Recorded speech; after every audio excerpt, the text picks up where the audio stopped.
What? Mooney's going. Yeah, good. Yeah, that's right. It's very important.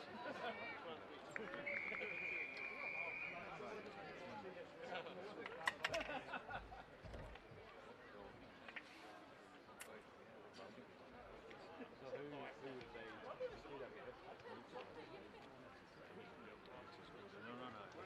Never get right from that whatsoever. Yeah, no.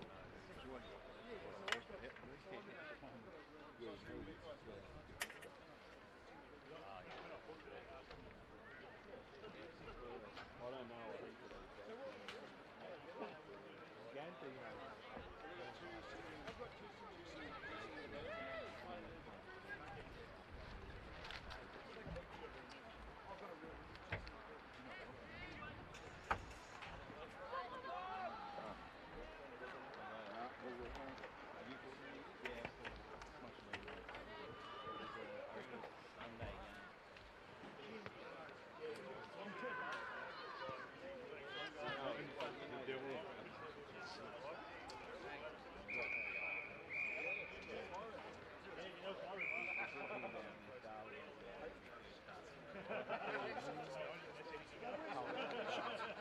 I'm sure it's different, but that wasn't me.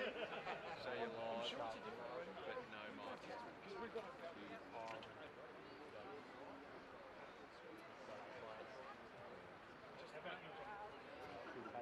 We might make it 5-2.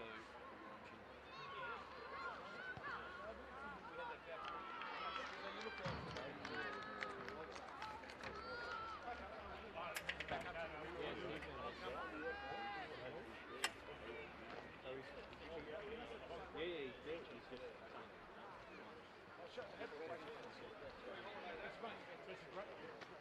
I'm out.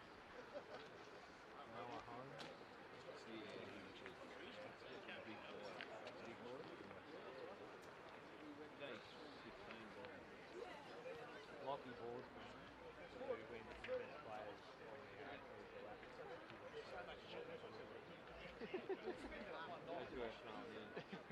He's played the big every single time. I never went to you know the story. Yeah, of course. I know. Jackson Riley, Harper, Jackson probably.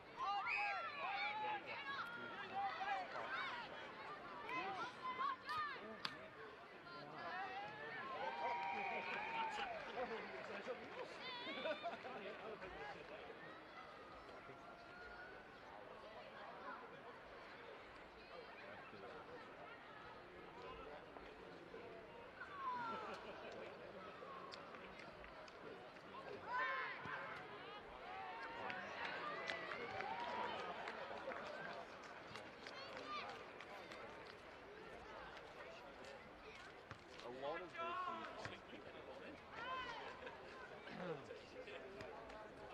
how's work done?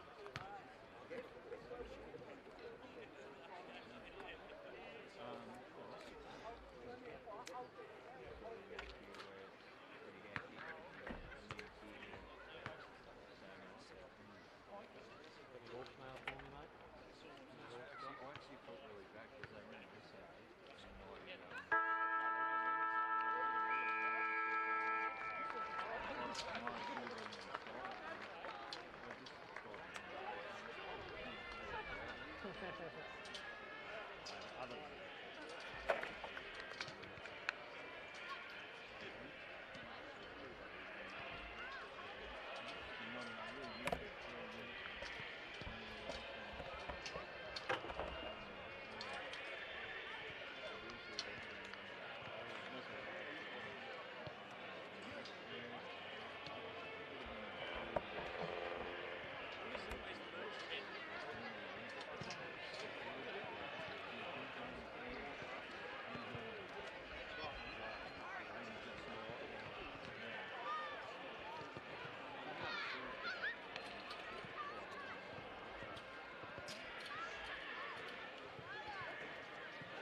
Welcome to North Hobart Oval for the final round of the Bupa TSL season. It is North Hobart up against Clarence. Well, two of the teams down the lower end of the table, but their last chance to duke it out before they head into the off-season. I'm Damien Gill, bringing this one live to you. Tonight, it's a lovely night down in Hobart. I'm joined by Chris Rowbottom and Cam Brown. Welcome, gents. G'day, Gilly. Yes, two of the cellar dwellers, but both will be looking to take something away into the off-season tonight, and given they are 6th and 7th on the TSL table, both will be very much thinking they're a sniff to win here at North Hobart Oval this evening, and just go out on a bit of a high note on what has been a season to forget for both clubs. Yeah, I agree, Rowan, and a lot of opportunities, I think, for different players that'll get a chance on a night like tonight. Friday night, a standalone game, but plenty of time, obviously, to recover. You've got the whole off-season, but we're looking for some green shoots, aren't we, from both teams, and a real opportunity for them. They'll both go in feeling pretty confident about it, and it'd be really interesting to see how this game pans out. I don't know whether you guys have got an early tip. I actually think the D's are a sneaky chance tonight. I have no idea, and that was part of the appeal of the clash, to be honest, and the Friday night lights. We don't do it enough in TSL, I reckon, but Clarence have been in pretty good form, but North Hobart's form hasn't been too bad either, so it's a genuine flip of the coin, I reckon, from my end. And I tell you what, I just really hope this is the last game of the TSL season. I don't reckon we've had a close one all season on the stream. I hope tonight's the night. We get the Moz on it, don't we, as we see the North Hobart line up their road. Yeah, there it is, and it's a young team, isn't it? But there are some familiar names, and it's fair to say the spine of the team actually holds up pretty well. It's just those periphery players around the edges that North Hobart will be looking to mature there without a number of the Devils youngsters tonight that are always handy to have. But you go from the back line, Williams ×2 down there. Apart from that, it is a young, fairly inexperienced back line through the middle. Sam Darley does a power of work for them every week. Colin Garland is their talisman up forward, and Caswell's a good young player. Ollie DiVenuto, boy, is playing his final game. Really? Hadn't heard. Boy, oh boy, has there been some fanfare around Ollie Div and his final TSL game. It has been wall-to-wall coverage, Ollie DiVenuto. And good on him. Whether you think there's been a little bit of sauce on it or not, he has been a long-time stalwart of this footy club. And look, it is good to see them giving one of their favourite sons a good send-off. He plays his last game tonight. And he looks like he's tossing the coin as well. He's even got the captaincy duties. Yeah, I like it. They have pulled out all the stops. I think it's one of those ones where he came out of retirement to help a young team. That's right. So that's why they're I think, really honouring him. Yeah. You step through the lineup in the back half. I've really liked the season of Bailey Walker. It'll be interesting to see who he gets tonight. He's had a great year. Garland and Caswell in the front half are the main threats. And then you've got some reliable types in McCulloch and Charlton. And another player I've really liked this season, Oysters Kilpatrick. We've liked his work for a couple of years, and played in the state game, of course, and applied himself really well in that. He's had a darn good season. Yeah, he has. As I mentioned, though, just a couple of those peripheries that need to just develop a bit more, and I'm sure they will. Barron is one, has not played many games, and Coburn comes in to the team as well. He'll start off the bench. Angus Norton's one that they'll continue to get games into, is one that's represented the state at an underage level as well. So plenty to like about North Hobart in years to come, but as is the case, it's always just about keeping the group together and maturing them and making sure that they stick together as a group for years to come. The Clarence side, when you're talking about young, well, they're pretty young as well, Brownie. You look through this team, it's sort of as a smattering of experience and some really good experienced players, but a lot of youngsters. Yeah, it is, and highlighted there by full forward Noah Holmes, who's a state under 16 representative, played a couple of games at the senior level now, so he gets another opportunity, which is great for him. His father Darren was a player for Glenorchy in Norfolk in the old statewide league days, and he'll have the support of his brother James, so he'll start at full forward. Boys expect him to roll into the ruck at some point. Lockie Borsman's another one who's Started his career at senior level. We've seen him play at under 18s as a bottom age player, very good cricketer as well, state cricketer at junior level. So looking forward to seeing what both those boys do. Bealey's a player that's come in the second half of the season, boys, and acquitted himself really well. Just starting to find his niche at this level. So they're the sorts of things I guess that Clarence will be looking for, but there is a late out for the Roos. There is indeed. Smith comes out of the side, so in comes Blair Rubok. So a bit of a change there, and Rubok probably not the season we expected from him when he arrived at the Roos. We'd seen him play some really good footy, particularly a couple of years ago for Burnie. He'd be hoping last day of the season that he can bring something to the table today and kick a few goals for the Roos. They've still got some quality players throughout. 2 good ins this week with the coach Jeremy Webley back into the side, as well as Budgie Jones. So experienced custodians into the team there. It's still a reasonable team on paper, Clarence, and as we said before, Rowie, they've been in a decent patch of form, of course, not knocking off Lauderdale in a massive upset, which ultimately pretty much cost them the minor premiership, Lauderdale, and then they upset the Tigers last week, so they're on a nice little run. Yeah, they've beaten Tigers and Lauderdale across the last 3 weeks, so you're spot on. Clarence not in bad touch at the moment, but they will have memories of the game here earlier in the season, round 14, where North Hobart were way too good. They won by 55 points. Cole Garland kicked 8 majors. And interestingly, Clarence's 2 best players that day were Ryan Bailey and Young Green, who are both out of the team today. So without a couple of their bests in that loss back in round 14, it'd be interesting to see what the plan is for Garland, because I was here at North Hobart Oval that day, and he ran right. Everything inside forward 50, he was always getting near. So interesting to see who goes to him tonight and whether or not they can keep him reasonably quiet. Bit of a makeshift ruck setup as well for Clarence with Keegan Wiley, I think, named in the ruck. So he'll be up against Harry Ireland, who plays some pretty good games for the Devils across the season. So that may be somewhere where the D's can get an advantage. I said it before, I reckon this is a genuine flip of the coin, this one. I'm going Clarence, but with no great confidence. I just still reckon they've got a few more of those trusty customers across the field, but there's some quality players in the D's lineup, that's for sure. Yeah, I think Clarence might win tonight, but I expect a close game. I don't expect a blowout either way, but I think Clarence, crossed. their form is a little stronger at the moment. So in the middle of North Hobart Oval, Friday night footy to kick off the final round of the Bupa TSL season, and the first hit out goes the way of Ireland, and they're away the D's. Bursting away was Caswell.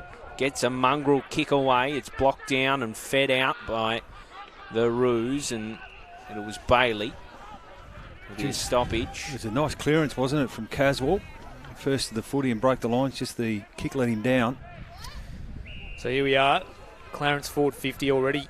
A free kick picked out. In fact, it's going North Hobart's way. And we'll have our first shot on goal in the opening minute Mac Evans of the game.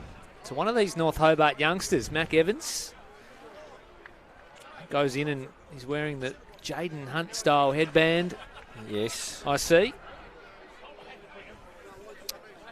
So Mac Evans to open the account for North Hobart here at Friday night footy.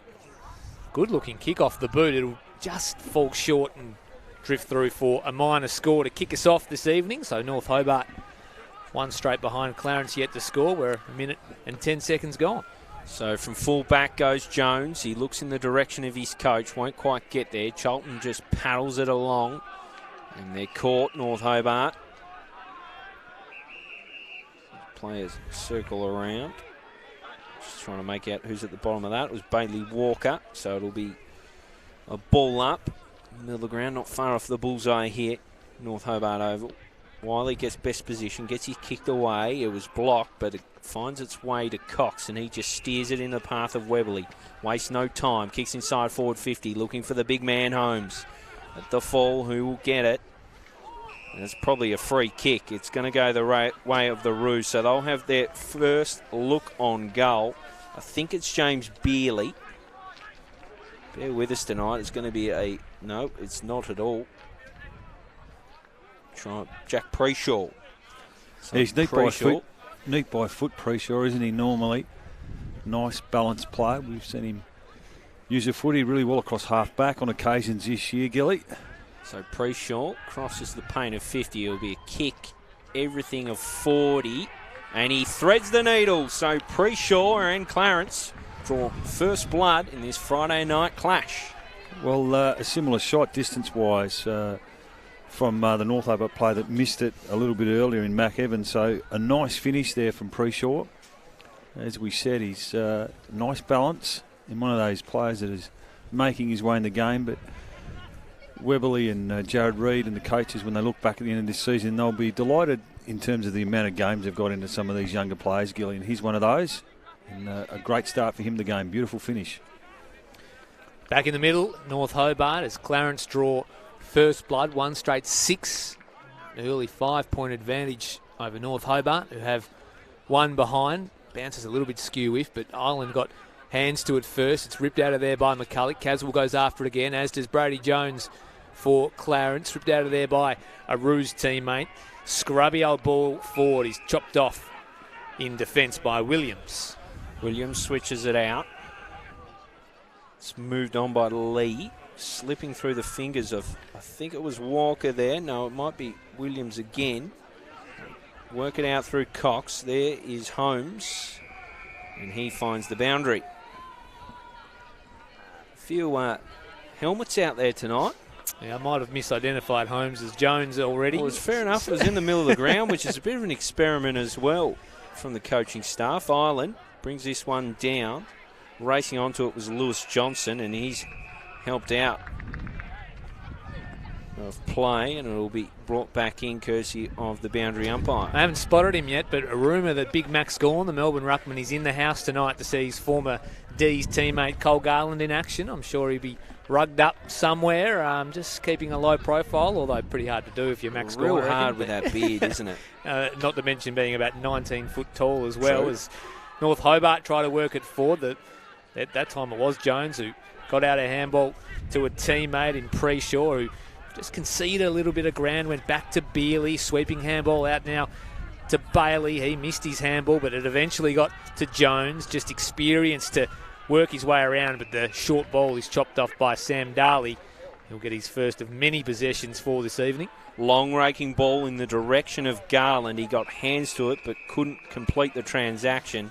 The ball skittles out of play. Not a lot of time and space at the moment. Both teams putting pressure on the ball carrier. The ball to be thrown in. Left half forward for the D's. Colin Garland doing the ruck work up against Bailey. Both teams wrestle for it. Bailey squirts out a handball. Gets to Riley. He's caught. He might be in trouble. Play goes on. McCulloch gets his kick blocked. It finds its way to Holmes.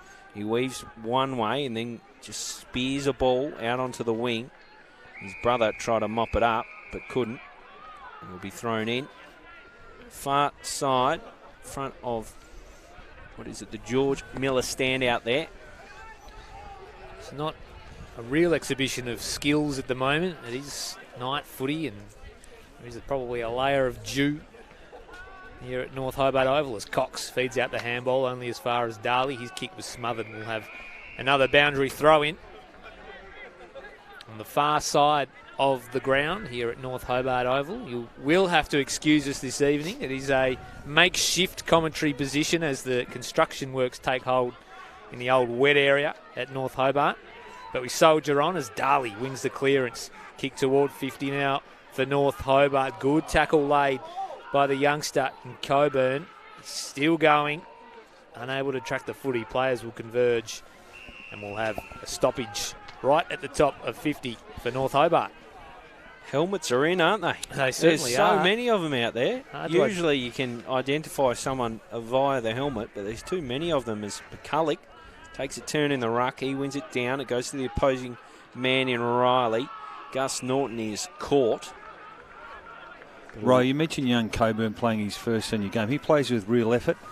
There's been in really good form as a junior in underage and also in the development league. Gets his opportunity tonight, plays with great effort. So Ireland won the hit out straight down the throat of Garland. The red and white elevator doors closed around him pretty quick smart. So it'll be rinse and repeat. One down by Bailey, but straight into the arms of the opposing ruckman in Garland. He gets his ball away, scurried over, courtesy of Nick Lee. But a forward half stoppage for the D's. So chance here for the D's. They've trapped it inside 50. Garland doing the majority of the forward ruck work as it stands. You'll go at it again here with Bailey. Won the tap down and the cullet came through, but it was a high tackle on, is it Holmes or is it Jones? It's Holmes. So Holmes resumes things immediately. Kicks to a 2-on-1 on a wing. He was looking for a teammate. Was unable to find one. It was his looking brother. for his brother too. again, who will probably play as the deep forward for the majority of this game and might roll into the ruck. But on that occasion, he was the outlet kick. Jeez, they've got vastly different builds. Holmes, he'd be a bit filthy on that. He didn't get the tall jeans as the kick comes away, courtesy of Wiley. It's on to centre wing. It's gathered by Webley. He got the loose ball, gets his kick away. It's a nice one into the arms of a leading Cox. Not a heap offering on for Cox. He can go deep. He's got Rubok. That's where he heads in the finish. Rubok will fly. Gets hands to it, brings it down. Norton onto it in a flash. He's caught in a good tackle by Hope. We were talking about Blair Rubok off air, weren't we? And someone last year who was in the Allies squad. Wasn't the extended squad originally before it was cut. Played some really good footy for Tassie under-18s and kicked some multiple goals early on in the season. And this year moved across or moved down to Clarence, but probably hasn't worked out the way he would have liked, Kelly, in terms of some continuity and playing some senior footy and even playing as an overage Devils player. Gee, spot on about the Holmes boys too. They are markedly different builds, and if you've met their old man Darren Homer, Dosa Footy Club stalwart as well, he's more of the number 12 variety, Big Homer, the bigger, stronger build. As the kick comes in towards goal, it'll be offline though and taken over by Williams. He plays on immediately. He goes short, hits the target in the pocket. Switch is on, but it's a shocking kick across goal, and Clarence will take the free. Yeah, he never looked confident, did he, in terms of whether or not to go inboard. And disappointing. Young balls boom. Yeah, well, he's a highly skilled player, so I wouldn't rule him out from kicking this. So Borsboom around the corner. I tell you what, never looked in doubt. Cam Brown calls it. He has his first. Clarence have their second. Wonderful finish from the boundary line. Yeah, well, in his junior level, he played as a midfielder, and at state under 16 and under 18, predominantly played as a forward, so he's got that real smart forward craft, and gee, looked confident, didn't he, the way he laid across his body. He certainly and did. Made him pay there for a turnover in the back half, so good start from the Roos. It's a stylish finish, that. As we go back into the middle. North Hobart with some work to do early doors here. 2 goals in the game, both the way of the red and white as it stands. Pretty scrappy sort of affair. I think the teams really had it on their terms. So we're back in the middle again. That is an interesting ruck contest, and I reckon it's going to go against the Roos. Never really contested. Comes away now, courtesy of Darley. Looks to put it on the chest of Divenuto. He didn't quite. Comes back to him. He squirts out a handball. There's a whistle. It's going to come back. And it's going to go the way of the D's, and it's going to be a Darley ball. Darley wastes no time. Looked to hit up a target streaming from the goal square, but it's interrupted by Neild. He gets his kick away. Looking in the Rubok direction. He looks to run and gallop away. Kicks it to himself. Feeds it over the top to Jackson. Jackson now rides the tackle. Goes back for Borsboom, the most recent goal kicker. Off now for the big hairy Roo. He gets his kick away. And it's cut off. There's a name for what Rubok did in Gaelic rules, isn't it, Rob? I'm not sure what it is. The it's solo. A solo, thank you. The solo. That's what it was. That is rude. I've never seen that at TSL level by a non-Irish player. Well, I'm not sure if Blair Rubok's Irish. I don't think he is, but what a move. Ball on centre wing, far side now. It'll spill out of bounds for a boundary throw-in.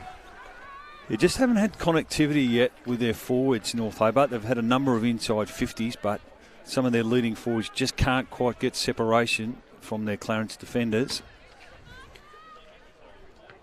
So when it comes, big Holmes to do the ruck work with Ireland, who's a raw prospect. Norton couldn't gather it. Darley could. A little kick towards half forward with a good one. Butted up his work. Here you go, North Hobart. A little kick was squeezed inside 50 for the D's. That's good defending by Buchner, who managed to feed out a handball to Jones, who tried to bustle his way through but was unable to do so. We'll have another stoppage left half forward for the D's. Kelly, looks like Zach Buchner has probably found his niche down back in the second half of this season. He's been one of those players who's often, for coaches, they've tried to find his best position. Sometimes it's been forward, but certainly in the second half of the season seems to have settled down and run into some good form. Holmes' hit out, finds its way out the back, and it's straight to Darley, and his kick's not fantastic. Chopped off by Clarence, and they'll repel through Holmes. His kick wasn't great either. Fed out by Walker. Here they come, North Hobart. Big good with a kick in board. Straight on the chest of Caswell. And he'll have a look at the sticks from about 45. He hands off. Straight to the designated kicker in Darley. And he lets rip and launches North Hobart's first for the evening. Well, that's AFL class, isn't it? It was. He's always been a beautiful kick. And always runs to the right spot and receive, but don't underestimate the kick there, row off 2 or 3 steps. Probably only a couple of players on the ground that could execute that and kick the goal. Well done from a young Caswell too. Knew his limitations and was prepared to give it off. Probably only a handful in the league that could do that off 2 steps around the back from 50. They needed that, didn't they, North Hobart? Young Caswell, his father played for North Hobart as well, Mark Caswell. Back in the early 90s. So North Hobart get there first. They bring the margin back there, 1-1-7. Still trailing Clarence 2 straight 12, but a good contest early doors. As we see, we've got a centre square infringement. We see a free kick go the Roos way. It's immediately taken and it goes to half forward as that ball's a shocker. Skimming inside 50. Looking to be repelled, but it won't be as it spills out of bounds in the left forward pocket for the Roos.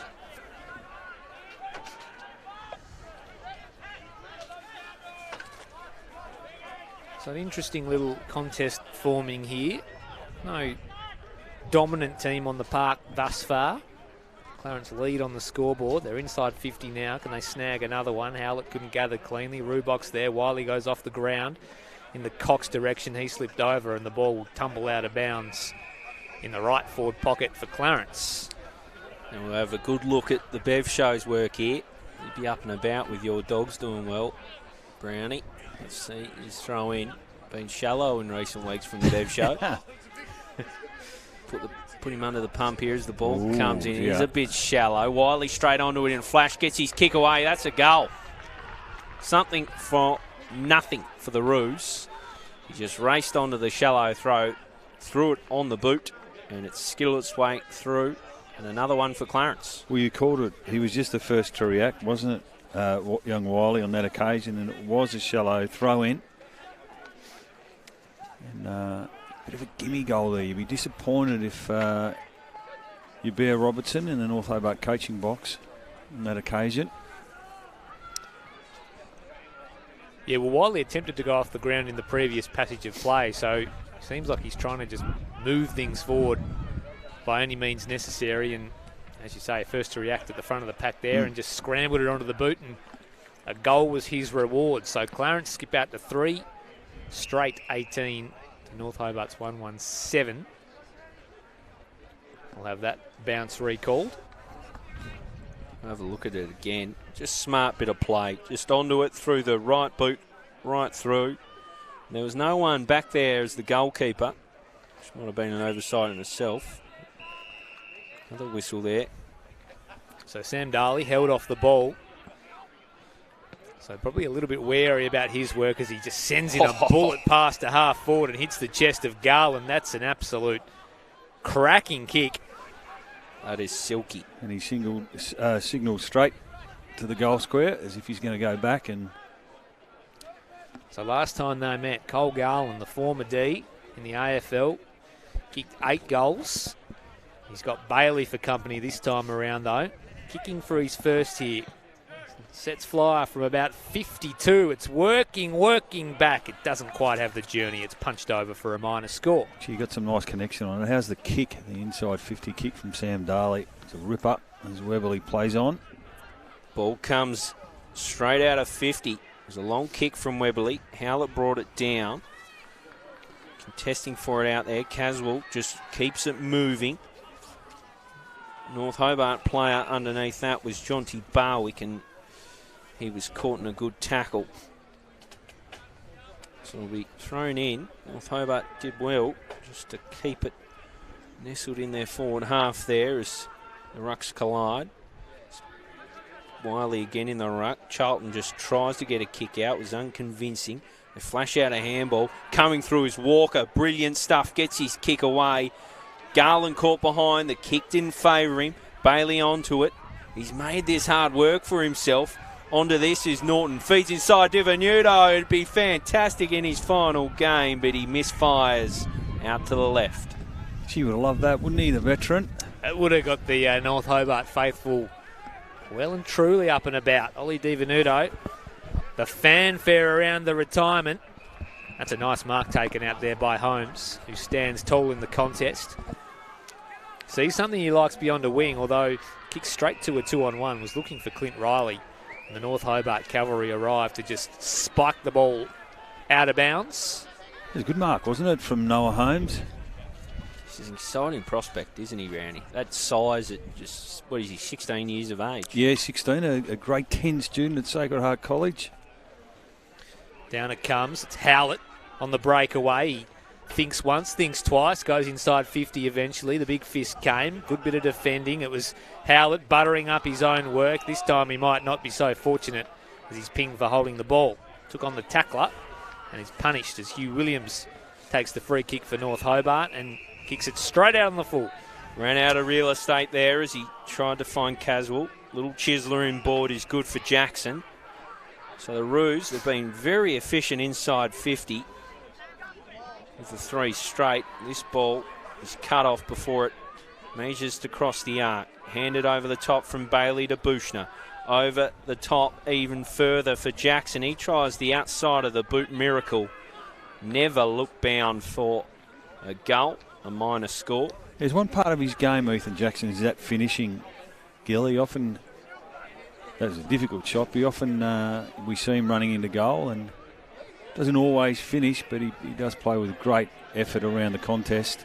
Daly entrusted with the kick-in duties, and why not? Got the best leg in the team, that's for sure. Walker has it now in the back pocket. Short ball wasn't a good one. It's eventually gathered by McCulloch. He was gathered on the way down. Norton receives the handball, just scrubs a kick up the wing in the Garland direction, but it'll tumble out of bounds in front of the interchange benches. Now, if we do go a little bit quiet here, you can see why. We are dealing with the construction zone and the benches. So anything underneath those benches we'll have to just speculate upon. Take Sam Daly out, boys, but North Hobart's use by foot has hurt them so far in this first quarter. Yeah, it hasn't been a great showcase of skills. Divenuto feeds out a handball to McCulloch. North Hobart inside 50, 2-on-1. The 2 will win out in the end. Kick beyond 50, straight to Divenuto. Lines them up from 45. It's going, it's bouncing, it's goaling. Divenuto gets on the board. I was going to say, when he kicked that point, I expected them all, had that been a goal, for all the players to run towards him, and that's exactly what they've done on this occasion. It was a smart snap, wasn't it, really? He was under a bit of pressure. That was a good finish. It was just the catch and kick. Yep. Basketball style, catch and shoot, and that's what it was. And he made no mistake. And what sort of crowd have we got in here tonight? The 500 or 600 erupted.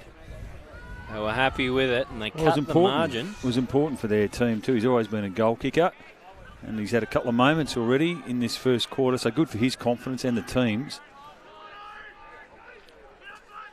So back to 4 points. That will have to be done again. You do sense the team that's going to take their chances will probably go on and win this game.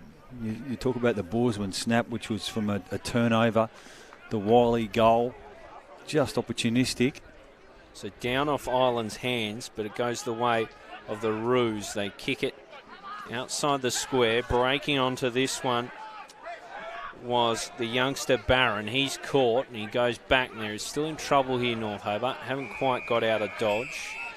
Yeah, Clarence would be wrapped with the defensive pressure on that occasion. Ethan Jackson and Lockie Borsman worked really hard to create a stoppage, or in fact a boundary throw-in. Ball will be thrown on in.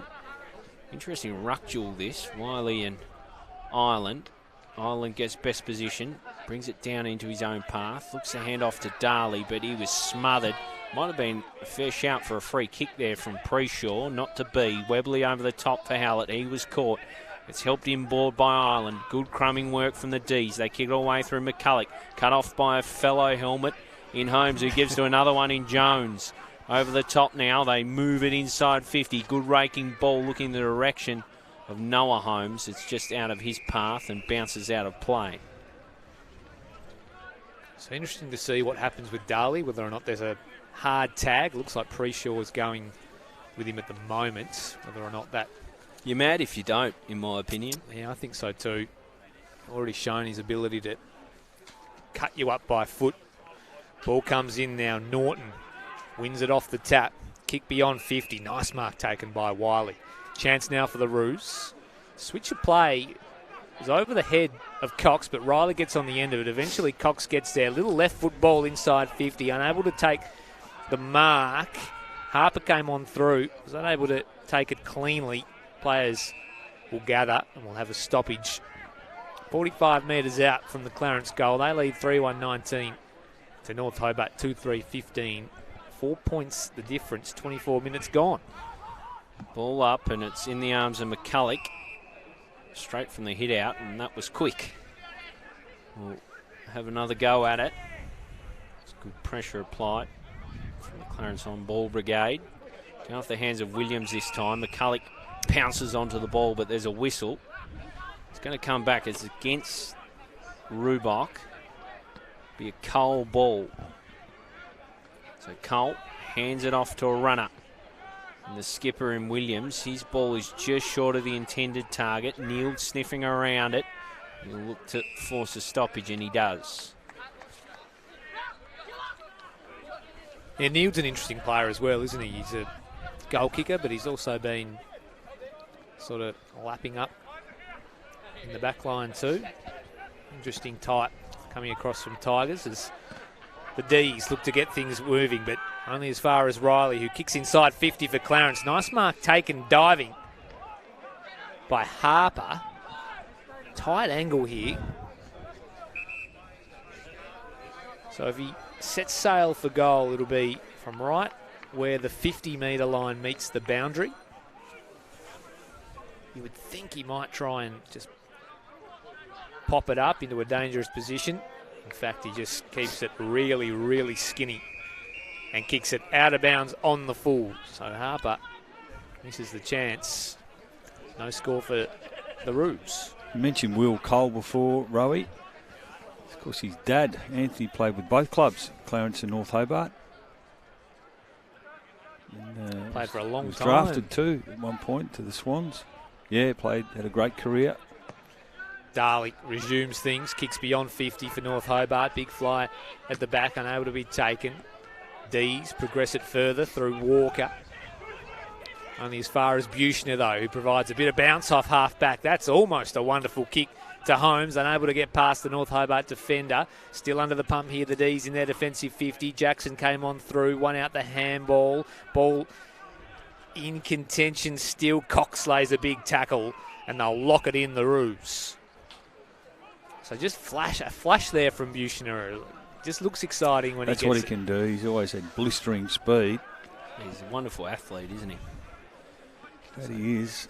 4.5 stoppage for the Roos. The ruck contest was won by them, but taken away, courtesy of Caswell. He's had a bit of the footy. Kicks out in the path of Lee.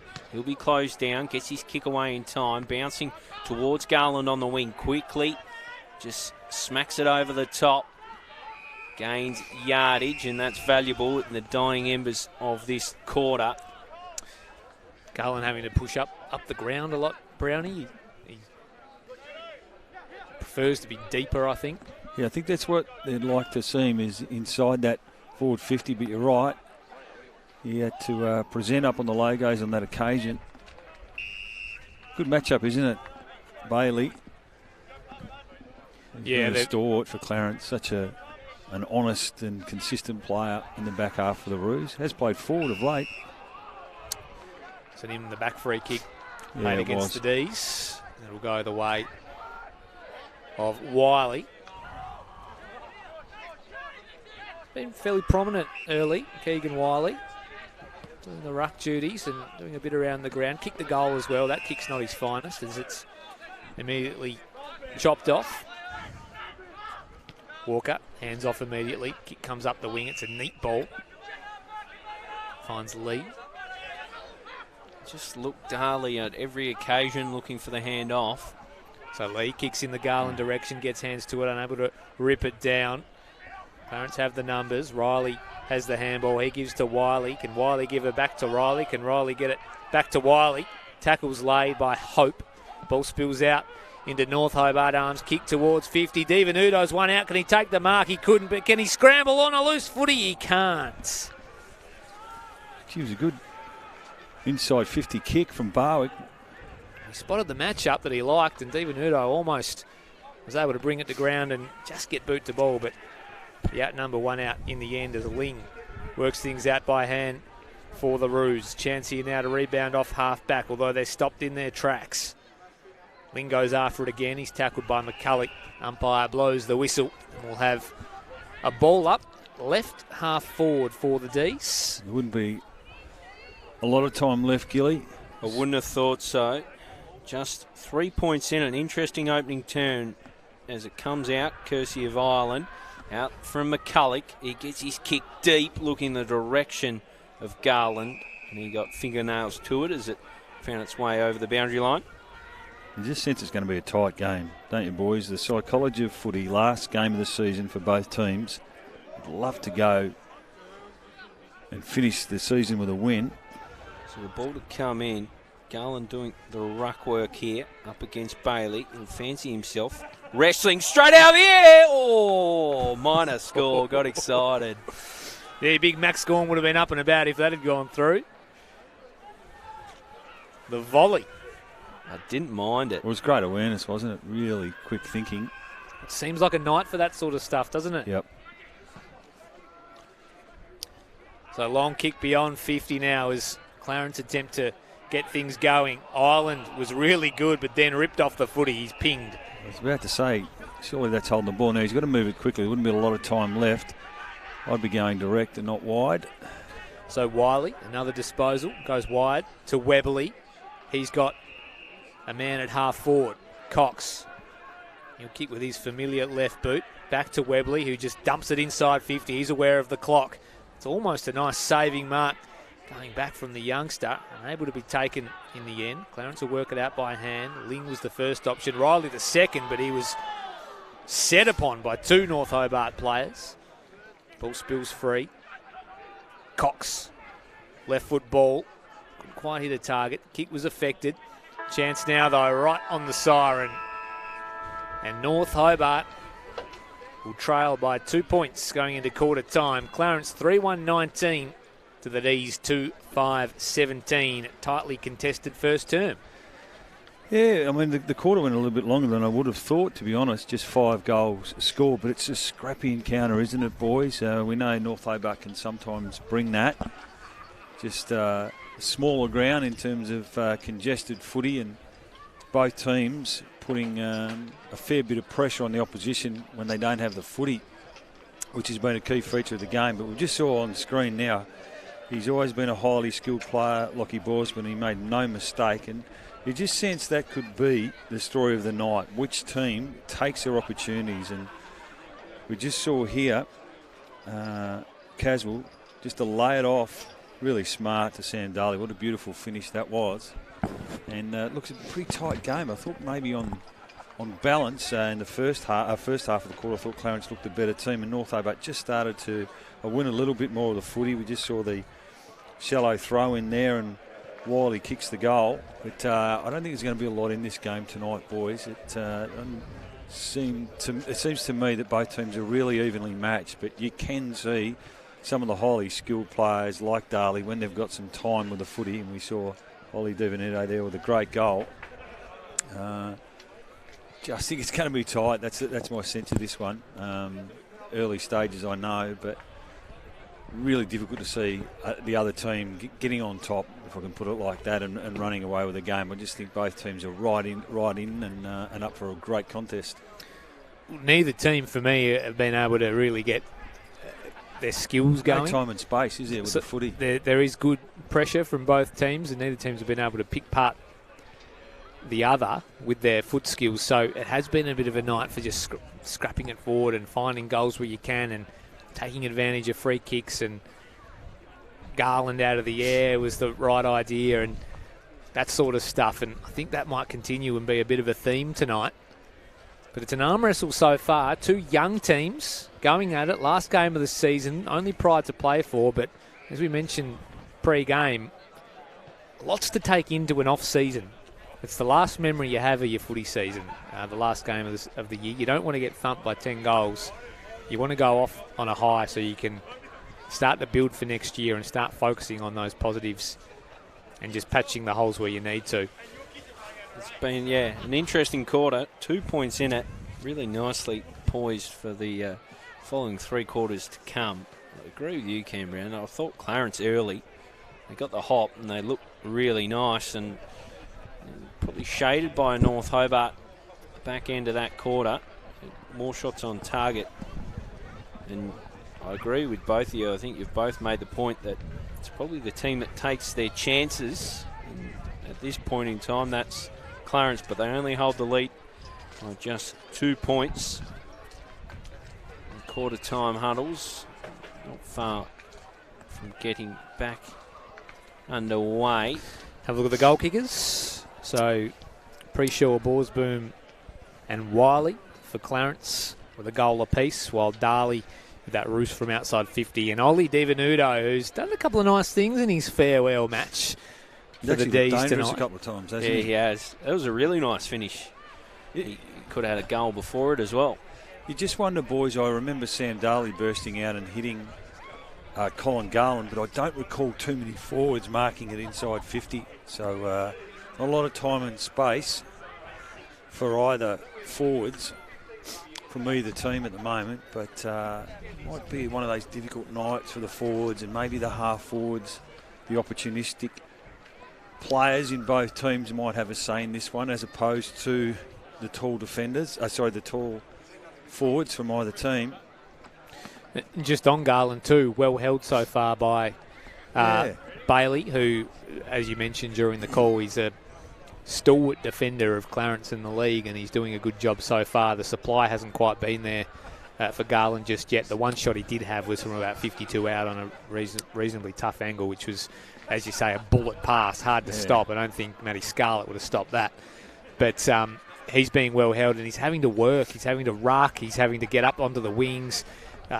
He's going to be really earning his kicks today, and exhaustion might come into it a little later if there's too much load under his belt. Yeah, I think they'd love to have him deeper, and he hasn't had a lot of one-on-ones deep in the forward half. And they've played Austin Keeling there, who hasn't been able to get into the game as yet. He's been on Zach Bouchen, who's probably been on top of him at the moment. So it seems to me if they're wanting someone to work up to the true centre half forward and up on the logos, it's often been Garland. So not too far away from getting back underway here at North Hobart Oval. Clarence 3-1-19 hold a 2-point lead at quarter time. North Hobart 2-5-17. Both teams remain in their huddles as they look to launch into the second term and gain a bit of ascendancy in what has been an arm wrestle so far. How do you think the youngsters will run out a game in round 20, or the final round of the season, round 21, in a TSL season? 18, 19-year-olds, TSL level. Do you think they get too amped up at that age? Yeah, it's a good question. I think what will suit both teams, if this makes sense, is that they're both young and a lot of developing bodies. So the wear and tear, you'd think they might be battered and bruised in the second half coming up against stronger opposition, with all due respect to both the teams, because I think they're really evenly matched. And we know there are young groups making their way in TSL footy, and it's probably more about the future in the next couple of years. But you'd think, they're what normally young players bring is great energy and effort, don't they? So, as we've mentioned, they've got all season to get over this game. But it is important, isn't it? You go into the pre-season with a win. You hope to try and retain your players. You feel a degree of optimism going into the following season if you can scratch out a win on a night like tonight. And going into next year, Clarence obviously haven't had the season they wanted to have, but do you think they will retain the core of their youth to get another season under their belt, senior footy, and maybe start their climb back up the ladder in 2020? Well, I hope so, and they need to sort of, they need to hopefully keep that middle core of players. Players like Harper, these sort of guys, Ling's another one that they probably need to be around in that 25, 28 age bracket in particular to help some of these youngsters. We know Webber will be running around, I would have thought. Wiley and Holmes become really important players. 2 or 3 years ago they were youngsters, and then all of a sudden they're being forced to become young and experienced players on this list. But you'd think, as we've mentioned a few times this season, I think the great advantage for Clarence this year and North Hobart is they'll look back on their list and be able to say, we've had 12, 14 players, probably more, that have played 15 plus of TSL senior footy, dozen playing their first season, all those sorts of things. And they're going to be better off, aren't they, with a year under their belt, top league TSL footy. No question. I was going to make the point about Holmes. He only just broke on the scene a couple of years ago, and he was their captain last week with Brady Jones. Yeah, so that's a great point to make. Yeah, says a fair bit around how they're placed in terms of age group, as back in the middle and back underway. Bounce down, favours Wiley, straight down to his runners, Jackson and then Jones, and then out the back. It'll come away thanks to Ling. He gets his kick towards Neild. He wasn't in good position and gave away a free kick. So Walker straight off to Darley. Darley gets his kick, puts it straight down the throat of Ireland. He hands it back to guess who? Darley. Darley deep, looking towards Garland, flies, gets fingernails to it, couldn't quite bring it down. Trying to force it into the pocket was Divenuto, and he's helped over. The Sam Darley kicks, they just pierce, they penetrate through the air quicker than anybody else on the ground, don't they? It's an AFL kick, as we mentioned. So that was Sam Darley able to hit the target at half forward and then follow up and get it inside 50. That's probably not something the Roos will want to let happen too often tonight, because, as you say, he's dominant by foot. Garland won the tap that time, but only as far as Jackson, who had tried to evade the tackle. He was slung around. Umpire said didn't quite have prior opportunity. They look like Lewis Johnson is trying to follow him around. Clarence picking up Sam Darley at this stoppage. Yeah, well spotted. That looks like a tag to me as we get things moving inside North Hobart's forward line. We've got a free kick plucked out, and it looks to me like it's going the D's way. I think it might have been for a dangerous tackle. Yeah, it looks like young Gus Norton, is it? Is a great in and under player if it is. I'm not entirely sure from that. Just judging off the signal. Is it Gus Norton? The helmets are a tricky one. I think it's young Coburn. Oh, it is young Coburn. Gee, this would be great if he kicks a goal. So young Coburn, in he comes. He's just missed to the right. He's got close to the man of the mark, didn't he, on that occasion? So a point the difference. From full back, Jones will go a little ball.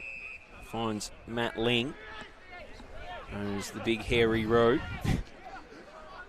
He just pokes this kick up. Not his best. It invites trouble. We'll work it out through hands now, North Hobart. That's a nice ball from Ireland. Really good footy.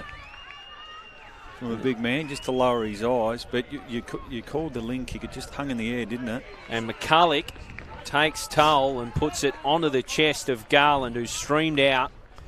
Really nice lead. Good kick. And now he'll line up for his first of the evening. Well, this is what we haven't seen in the first quarter and a bit.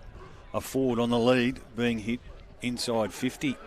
And a good sign that the kick didn't have to come from the boot of Sam Darley that time. Another midfielder getting in on the action. Colin Garland, the spearhead of this North Hobart team, wanders in from about 40, gives it kick, wasn't it? A really good ride, straight through the middle, and North Hobart take the lead for the first time tonight. He still looks athletic, doesn't he, for a player of his age? He still moves well. I spoke to Cole Garland not too long ago and said it's the freshest he's felt in 10 years. Yeah. Since moving to Tassie. So moving freely, training well, fit, strong. It's a beautiful kicking action, wasn't it? And I tell you what, if he'd played every game this season, North Hobart would be in a different spot. And he would have won the Hudson. He would have kicked a lot of goals. I'll put that one down. He's got good reward in terms of scoreboard. What are you hearing about him for next year, Gilly? Not much, to be truthful. Right. Well, back to live play, Rowie. Ireland won it down. Darley's in there. He's tackled by Wiley. There's just been some conjecture whether or not he will play. Which would be great for the young players at North Hobart if he does go around, and for the competition. Had that little stint for Dosa. I sure hope as an observer of the TSL that he stays in the competition. And speak about those young players, they learn ever so much of a player like Cole Garland. As we're back with live action, the handball's fed out from Ireland. And that's a piercing ball from Charlton straight out to Garland. His kick asked a lot of McCulloch, but he was good enough to do the job. Takes it overhead. This is a tight angle. Good ball movement. Was. Really sharp stuff. So staggered approach. He swings his boot through it. Never looked like ending through the sticks. Off the chest of Garland. They're in trouble now here. The Roos, it was pre-sure he was caught in a tackle. But he gets the benefit of the doubt from the umpire. Yeah, good umpiring, I reckon, on that occasion. Split the difference, maybe. So up it goes. Garland in the ruck again. Puts it down. All red and white around the footy. Ball comes out. Comes back quickly. Off the boot of Big Good. That one's out on the full. And Clarence can breathe a sigh of relief. So North Hobart, good start to this term. They lead this contest by 5 points. Little ball inboard is a good one. Roos play on by hand. Webley clears the defensive 50. Big fist from Rubok. Tried to follow up his own footy. He did really, really well. Eventually got the handball off to Lewis Johnson. And now they're away through Jackson. Little ball inboard is good. And Neild has it tight in the right forward pocket for Clarence. Yeah, lovely weighted kick from Ethan Jackson. Such an interesting player, Chris Neild. Well, he's versatile, capable isn't he? from here. We've seen him play some great footy over the years, forward and back. Knows where the big sticks are, so he'll back himself here. Will Neild. Tight angle, distance won't be a problem. Sets it on its way on his left boot. And it never looked in doubt. Clarence hit back. They retake the lead, and Chris Neild kicks his first of the evening. Certainly from skill level, the first 5 or 6 minutes has been terrific to watch, hasn't it?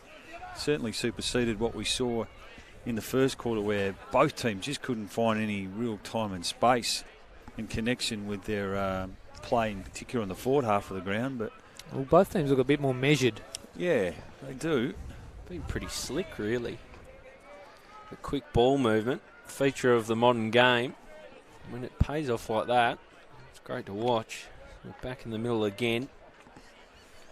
So Clarence answer. They lead it by just one behind. Got a good game on our hands as the bounce strongly favours Holmes. We'll have to throw that one up. Umpire Joel Harris in those white wheels, Colgate white wheels. Famous. Embossed JH on them with the Australian flag, would you believe, as Holmes brings it down into the path of Caswell. He was caught, got his handball out, and inevitably this one looks destined to be another ball up. Here he is, Showtime Harris throws it up. Holmes down into his own path. He bends down to win the footy. Kicking towards 50 now, fed out by Ballsboom. Neal just kicked a goal. That was, well, his shot for goal was a lot better than that kick. Comes to Cox. He turns and burns, swings a kick towards goal. It doesn't quite find its way through. Yates gets fingers to it and forces it behind. No right foot there from Neal. So kick beyond 50 is a good one. Finds the chest of Williams. Speaking of stalwarts, he's certainly one for the North Hobart Footy Club. High ball towards the wing. It was a good fly across the front of the pack from Keeling. Unable to take the mark. It spills out the back. North Hobart trying to regain possession. Unable to do so as it spills out of bounds right in front of our commentary position. Here in the, well, we're probably 5 metres off the wet area. I think North Hobart. I think we're probably officially just in it. Yeah, well, you're right, actually. Yeah. As I reconfigure. So Riley does battle at ground level. It's all locked in. Don't fancy cracking a tin, Brownie. You're fully entitled to do so as you are standing in the wet area. It's a Coke Zero. Right? So here go the D's. Caswell, short ball towards half forward. It's chopped off by Buchner. Nicely done. Been pretty good, Buchner. Plays on immediately by hand. The kick up the line couldn't quite hit Chambers. Neal might have just shoveled it out illegally. Umpire said play on. It'll spill out of bounds again in front of our commentary position on the wing. So the ball to be thrown in, centre wing at North Hobart Oval. What a wonderful football venue this is. The ball comes in. Ireland over the top, gets the ball to ground. Caswell goes to work, hands it off to Walker. He looks to feed it back onto the centre wing. Finds McCulloch, who finds the boundary line. So 2 points the difference, way of the visitors. These two teams could finish on the same points if North Hobart successfully take the chocolates this evening, as ball is won by Ireland. Handball. He's done well to feed it out and find Norton. He goes inboard. Fantastic kick, and it was Darley who was deep, streaming from the square. Didn't have to break stride. Takes it on the lead. Is Harry Ireland a big ruckman? Because that was more like Luke Bruce or someone with that releasing handball. Brilliant, wasn't it? And a really nice finish too from Angus Norton, who's been playing senior footy for a couple of years now, hasn't he? And that was a really good inside 50 kick. Good lead from Darley. Gee, you'd back him from here, wouldn't you? He's got one already, Sam Darley. This kick will be 40 metres. Kicks nicely through it, but it was always out to the right.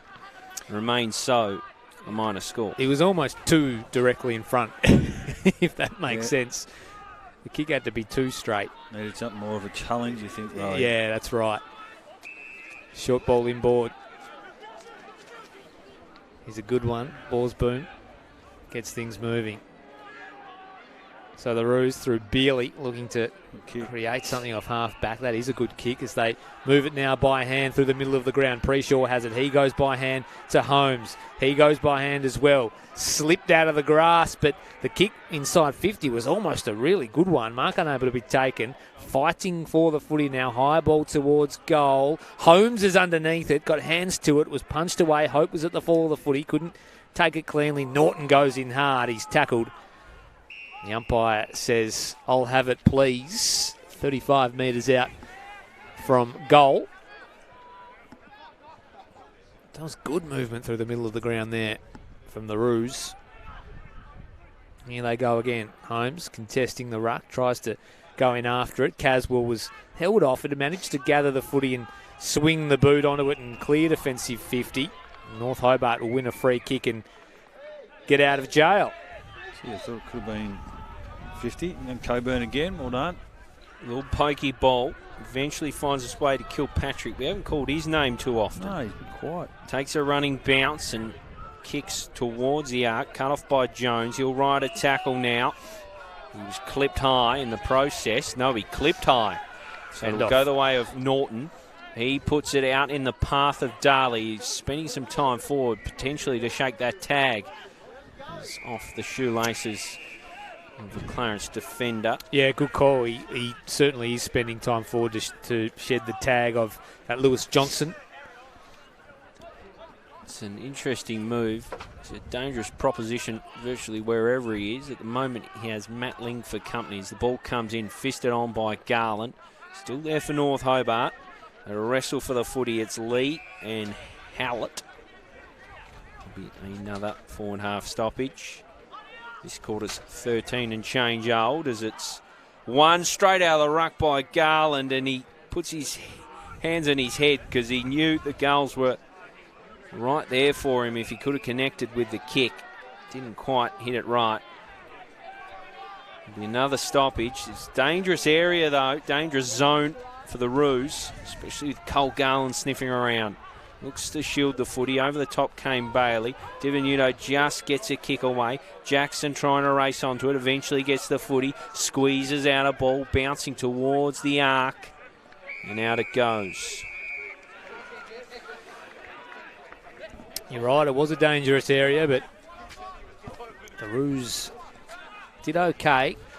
Still not quite outside of the defensive 50 yet for Clarence, as Garland was just nudged underneath it by Bailey in the ruck contest. He goes after it. It was a big tackle laid. Might not have had the ball, Barwick. Still scrapping around. Barwick goes in again, tries to spin out of trouble, but Holmes says, "You're going nowhere, son." Wins the free kick. Away they go, the Roos. Good kick out to Paprotny. He's got a short one on if he wants it in Borsboom. It likes to go a little bit longer. Big fly over the back from Ireland. Got hands to it. McCulloch, the beneficiary. He's tackled by Riley. He's holding the ball. He's got scrappy all of a sudden, They boys. play on by hand. They might have butchered this, the Roos. Back in North Hobart hands. High ball towards the 50 comes from McCulloch. Foot race on. Bad bounce. Well, good bounce for Norton because it went straight to him, but he's wrapped up by Holmes, who's laid two big tackles in the past 30 seconds as the youngsters get into it. They had two free men there, North Hobart, and the ball bounced in between them. Eventually got its way to Norton. Geez, a bit of fire and brimstone in this one. So the ball comes in again. Ireland being good in the ruck. Gets it down to his runners. Barwick trying to win the footy. Squeezed out the back. And that'll be a free kick. It'll go the way of North Hobart. It'll be Hugh Williams Jr., I think. A report as well, you think, Brownie? No, I just wondered whether or not it was going to be a 50-metre penalty, but umpires... A lot of whistle action. Whistle. They're trying to clear the congestion. So it'll definitely be a Hugh Williams No, it's going free the other kick. way. No. So it looked like he was the one that came off second best, but he doesn't get a free kick for his troubles. So they'll work it out now. Clarence through hands, unconvincing, it must be said. They keep the ball rolling though, and he's caught is Riley. Dumped in a Hugh Williams tackle. That's a great response. Well, Clarence is certainly trying to go through the corridor, trying to be bold with the footy, but North Hobart are cutting off those exits with some really good defensive pressure. So just heated up a notch in the past minute or so as the big tap is one out in the Divenuto direction. He can't quite bring it under his spell. He's got a couple of roos for company in Hope and Riley. And it spills out of bounds. So great to see these two young teams going at it, showing a bit of passion in the final round of the season. They are a long way from playing finals this year, but you can tell that winning tonight certainly means a bit to them. And there is only 1 point the margin. Clarence lead the race by the smallest of margins. As we see the ball spill out of bounds on the far wing. 4-2-26 the Roos, 3-7-25 the D's here on their home deck, the majestic North Hobart Oval. Wiley and Ireland do the ruck work. Big tackle laid by Howlett. Riley goes in after it. Free kick will go North Hobart's way.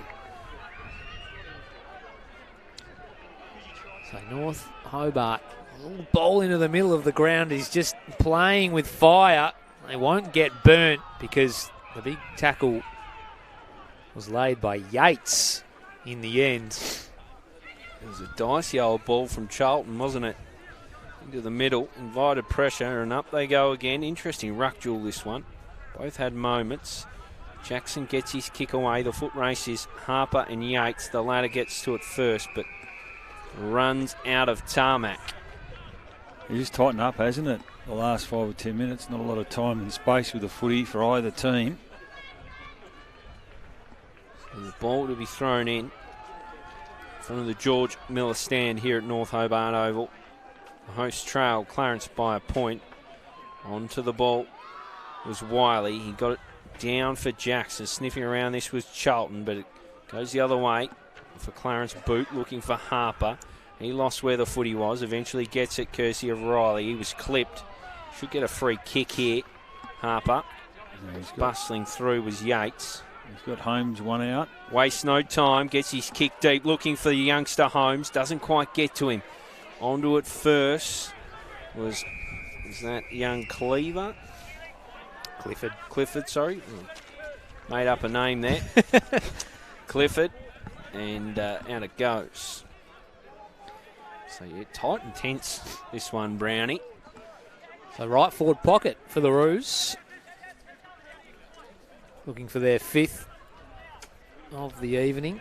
Tap his one down convincingly. If anyone can, it's Cox. Went on the right boot off the deck. Didn't conjure what he wanted to. And it spills over for a minor score. Boys, it'll be interesting to see at the end of the season just how many players from each team have played TSL footy this year. When you throw in a lot of the Devils players that are in and out of this team, depending on their commitments for state footy. Yeah, they would have rotated through a fair chunk of their development league squad, I would have thought, both teams. Middle of the ground now. Good tackle laid. And the pressure here, in fact, it's a slightly high tackle. Kieran Howlett on Charlton. Good kick. Goes into the middle of the ground to Norton, who's been good. He spreads things wide. So Walker just escaped the danger, got the high free kick. He tumbles the ball inside 50. And the mark is taken by the youngster. So Coburn will line up for his 2nd shot on goal. Missed his first. From probably a similar spot. He gets another chance. You like this kid, Brownie? Yeah, he plays with great effort. Seen him play a lot of junior footy, underage. And always been a prolific ball winner. Probably kicking might be his issue, but see how he goes.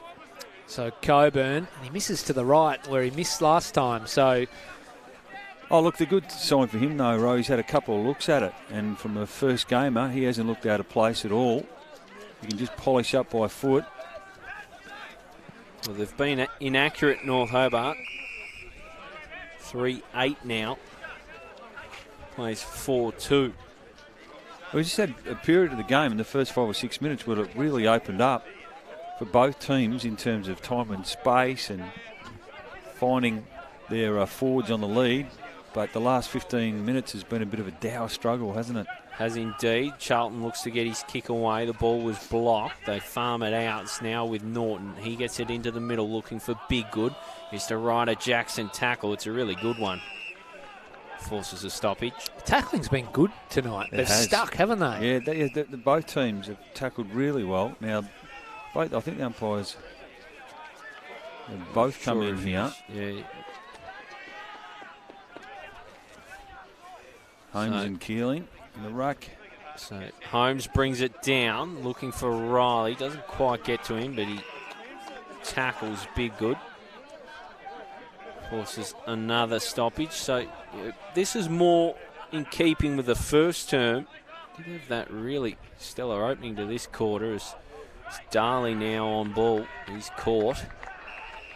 He hasn't got too much space in recent times. No, they've closed him down a little bit. They did throw him forward early on in this quarter.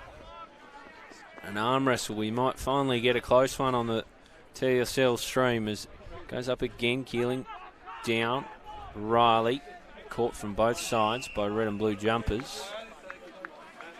I'll tell you what, moving in centimetres at this point in time. Neither team willing to give an inch. Now the back it comes. Again caught in good tackle. It's well done by Cox. He feeds out for Beerley. His kick has to be good. It was pretty good, but the defence and pressure applied by Yates was equal to the kick. And It's on here. geez, there's a bit of fire in that one as Ethan Jackson's involved. Jackson was brought down from behind. You can see it coming. The umpire just keeps it moving. Neither ruck goes for it. Here's Clifford. Farms it out. Long kick from Hugh Williams, and he picks out Charlton. It's the chaos ball, and sometimes they work, and he pokes into the path That's a smart of kick, McCulloch. wasn't it? He just waited and just kicked the grass, didn't he? Waited for McCulloch. So he didn't panic. It was a good kick earlier to find Charlton as well. It was just one of those chaos balls. Still a little bit going off the ball, Gilly, in the centre-half forward position. Oh, he's missed McCulloch has hit that one horribly. Never looked like it off the boot, and their inaccuracy continues, North Hobart. So just stabbed at it, McCulloch, and North Hobart burn a couple of chances, although the kick-in was dicey, but they'll get away with it. Uluru. So scores are level, Rowie.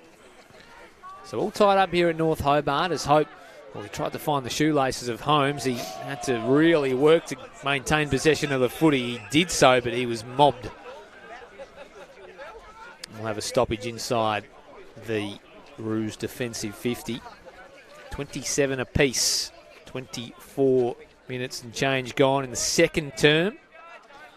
It's a low-scoring affair as we move towards half-time. Smashed forward by Garland. Is there anyone on the end of it? There's another whistle. Umpire contact, I reckon. So there was, the off-the-ball umpire contact there. It'll go Clarence's way. And it'll go against Darley by the looks of things. So Roos go into the middle of the ground. Now get it moving by hand. Kick inside 50 now. They've got players over the back. In fact, it might bounce a little bit further. Rubok was the target. Was unable to gather, but lays the big tackle. Well, you read that poorly, I think, in the finish. Rubok bounced in, really sit for him. She's looked good, Bushner, at times, hasn't he? He's been one player when he's had some time to run and carry the footy. He's broken the lines and good penetration on his inside 50 kick. Not going to be a long quarter, I wouldn't have thought, boys. No. Many goals scored as Williams goes up unopposed in the ruck. Scrambly old kick, attempting to clear defensive 50. Only as far as young Evans, his handball wasn't a great one. So stoppage at the top of 50 here for Clarence. 27 apiece, North Hobart, 3-9-27. Clarence, 4-3-27. 25 minutes gone. Second term. Can they conjure something here? Holmes just trying to paddle it. Darley emerges with the footy. Goes outside of the right boot this time. That's not his finest. Paprotny couldn't take the mark. Paddles it forward to a teammate in Cox. He got it off to Jones. It was all wrapped up. Cox and Jones have played a lot of TSL football.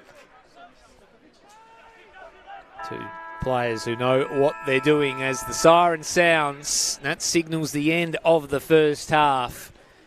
Well, we're all deadlocked here at North Hobart Oval. The D's, 3-9-27, all tied up with Clarence, 4-3-27 after one half of footy in a half that saw a little bit of spice from both teams. Look through the goals of the second quarter. That was when North Hobart were looking really promising. Rowie. Cole Garland on the board. Finished that one off well. Didn't see too much of him from there on. Pretty well held. It was cancelled out by a nice finish from Chris Neal. pretty solid forward for the Roos this year. In a down year, it must be said. He's performed pretty well. They were the only 2 goals, one apiece. And they were pretty early, quarter. weren't they? And look, before the game, the three of us were a little bit undecided who to tip because it was hard. We thought it was going to be a pretty tight contest, and certainly in the first 2 quarters, that's exactly how it has been. Both teams struggling, particularly offensively, boys. I think that both coaches would be really pleased with the defensive pressure and their ability to lock it inside their forward half, but and also put pressure on the opposition ball carriers. And it's really difficult at times to find some time and space. I thought the game opened up early in that quarter, but apart from that, it's been a real struggle, hasn't it, to really find any change of play. Almost for either team. There was a couple, I think, that you might have called Rowie from a Clarence kick-out at one point early on in the quarter. But apart from that, both teams, North Hobart on a couple of occasions had a couple of set shots. Darley would have loved to have kicked his.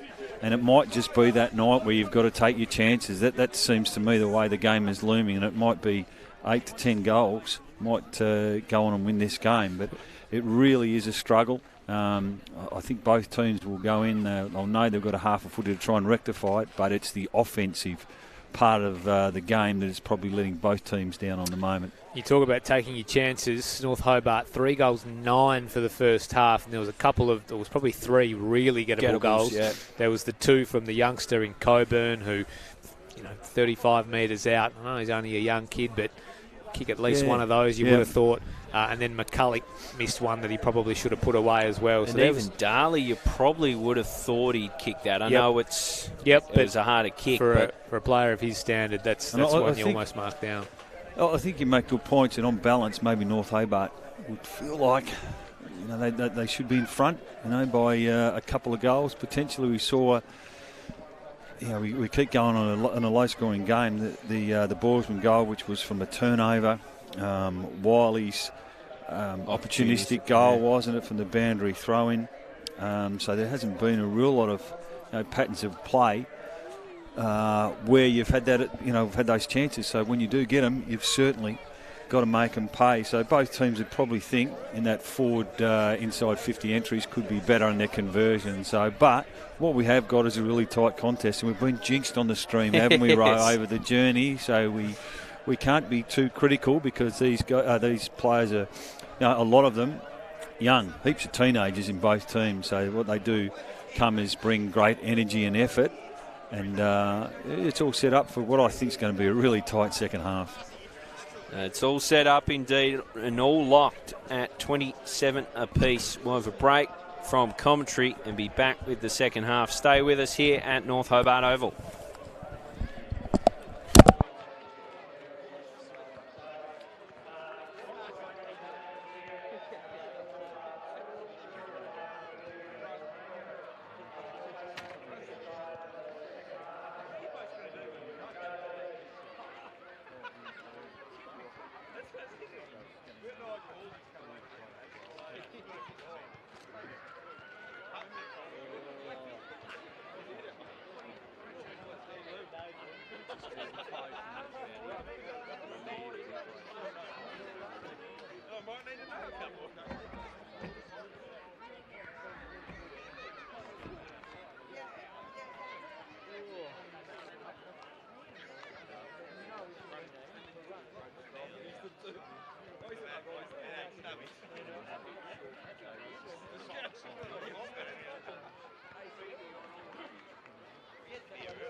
5 minutes at the start of the second.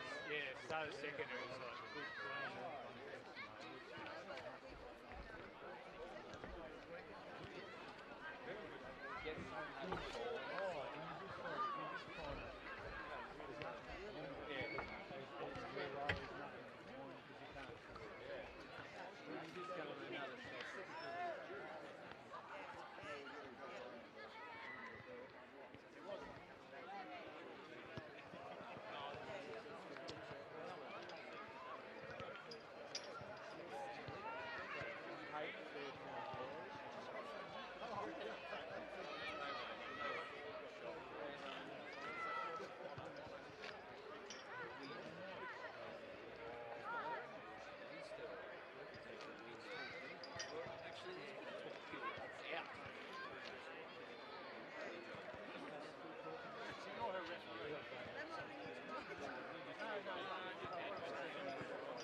They could finish 8th. Which the Dogs could finish 7th. 40 grand.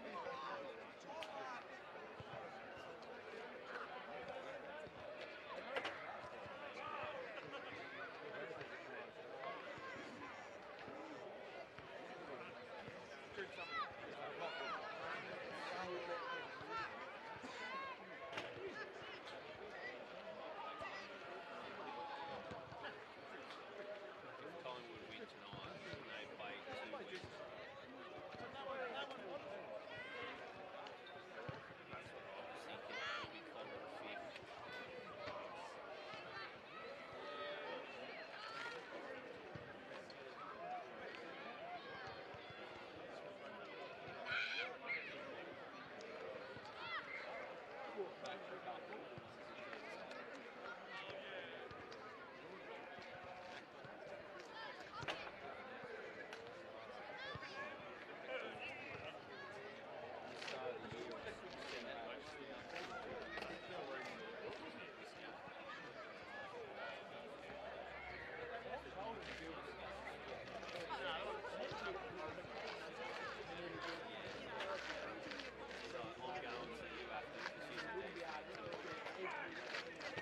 I reckon that Geordie Lewis will give us enough not to win, but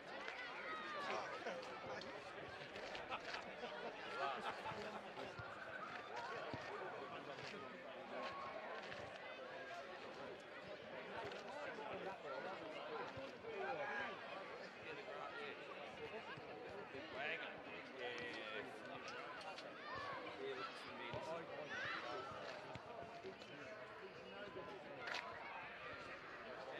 That's what Carl's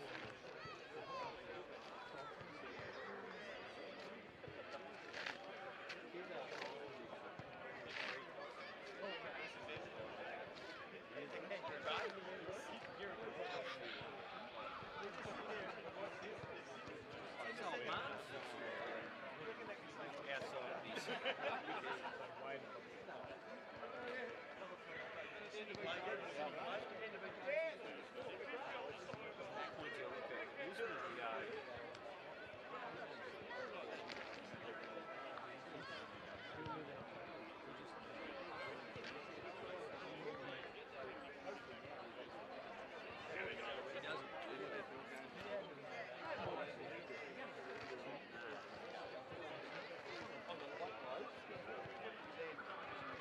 Yeah, that was in the UAE, wasn't it? That was a ripper. But this summer just gone was meant to be the largest summer. And it didn't matter against What else can I do?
Subfielder.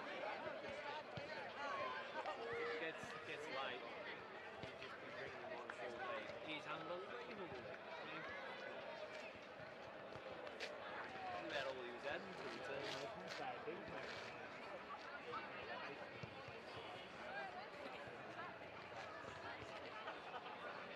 Is there Wade's? You lose too much. You gotta play Carey.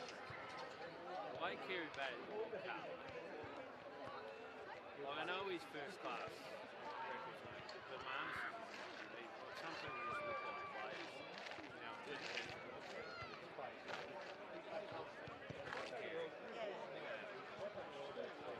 Like, we got to say, when he comes out, he just looks like, how do I score?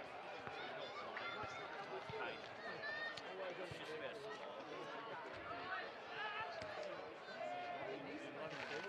Yeah.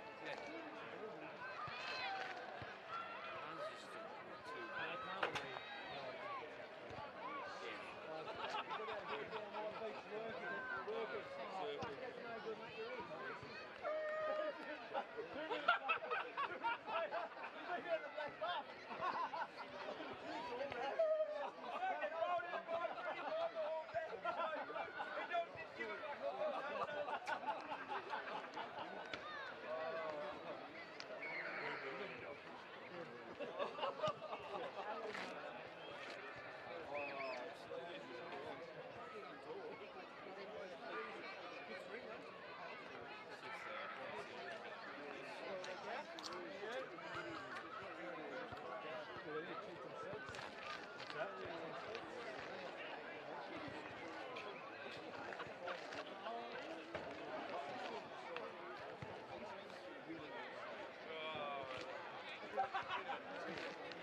Everything. Give us something. Little Roscoe.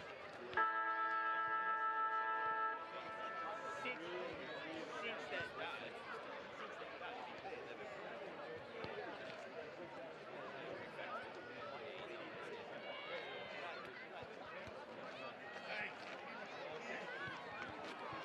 My chair.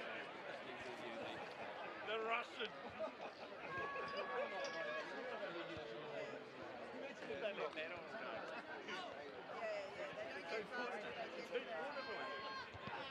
Oh, wow.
So back for the second half here from North Hobart Oval. We're all locked at 27 apiece.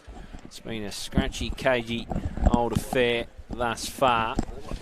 Hasn't been the most wonderful showcase of footy, Chris Rowbottom, but it is tight. Yeah, you're right. The first 5 minutes of that second term were really exciting. Game opened up. There was some really good ball movement. There was a couple of goals scored, but then it just turned into a bit of a war of attrition and a bit of a scrap and a stoppage contest. But I'm enjoying the youngsters having a crack. We saw some a little bit of heat injected into the contest with a few little fracas breaking out all over the ground, which is good to see in the last round of the year. Am hoping, though, for a little bit more excitement in the third term and some of that crisp, clean ball movement that we saw at the start of the second. Hoping for some of the prime movers to get moving and maybe Cole Garland to get out on the end of a few. Yeah. But, also just hoping for a good contest, really. Just up the scoring a little bit would be my number one request. No, I agree, Rod. You just sense if Garland is one player for North Hobart, if he can just have 5 or 10 minutes of footy where he can catch it, he might set him alight. Conversely, for Clarence, if Jake Cox can get hold of the footy, he know what sort of damage he can do. Webley also starting this quarter deep. So the ball in the middle. Start the second half. That bounce, well, it wasn't taken again. It wasn't called back. It was straight in the arms of Wiley. He gets his kick immediately onto the laces of Webley. Feeds out a handball. Clifford helps it out. It's a strange old start to the second half. Well, surprising that bounce wasn't called back because Wiley he took it uncontested in about 7 metres of space. So in it comes again, Wiley and Ireland duking it out. The ladder races onto the footy. Couldn't quite pick it up. It keeps on moving. Eventually finds its way out. Tell us a bit about Harry Ireland, Brownie. He looks a prospect. Yeah, and I think where he's improved is just his footy awareness around the ground. And certainly there's still some developing to do, but I've just been impressed with some of his decision-making in the second half of this season. Certainly growth in his game, though. High ball towards the wing for North Hobart. Big collision out there. Players emerging from it. as the ball just scraps and scrapes its way forward for the D's. Players will converge, but Protning's there laying a tackle. We'll have a ball up, so immediately continuing the theme of the second term, where it was a stoppage-based contest.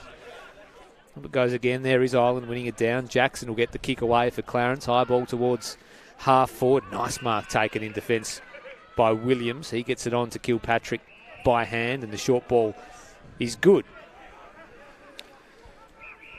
So the ball from centre wing, it's Charlton. He steers a strange old ball off the boot, and it lands in Wiley's arms. He's caught behind on that occasion, Ireland. He's been pretty industrious as well. Wiley playing as the makeshift ruck. Kicks towards Jackson. He's been in the thick of things. Couldn't quite bring it under his spell. Out it goes. Yeah, talking up Ireland, but I reckon Wiley's been fantastic tonight for Clarence. Yeah, it's an unfamiliar role, really, for him, isn't he? He started his career, junior career, certainly at under-18 level as a forward. We've seen him play as a key back before he had that injury. They've missed him a lot this year, haven't they, Wiley? That should be redone. That was an absolute shocker. Jake Cox might have just milked himself a free kick. In fact, he has. Missed Cox a bit as well this year. That's a great kick. Fantastic kick to Jackson. Now Ling, he has a look at things, looking in the Noah Holmes direction. Doesn't quite get into his arms. Neil couldn't bring it under his spell either. Walker looks to bring it out. Ball blocked. They should work this out still, North Hobart. Keeling gets it out to Walker, and he takes it over try style. He had a chance, Noah Holmes, then, didn't he? He worked his way to the front, just spilt the mark. So all square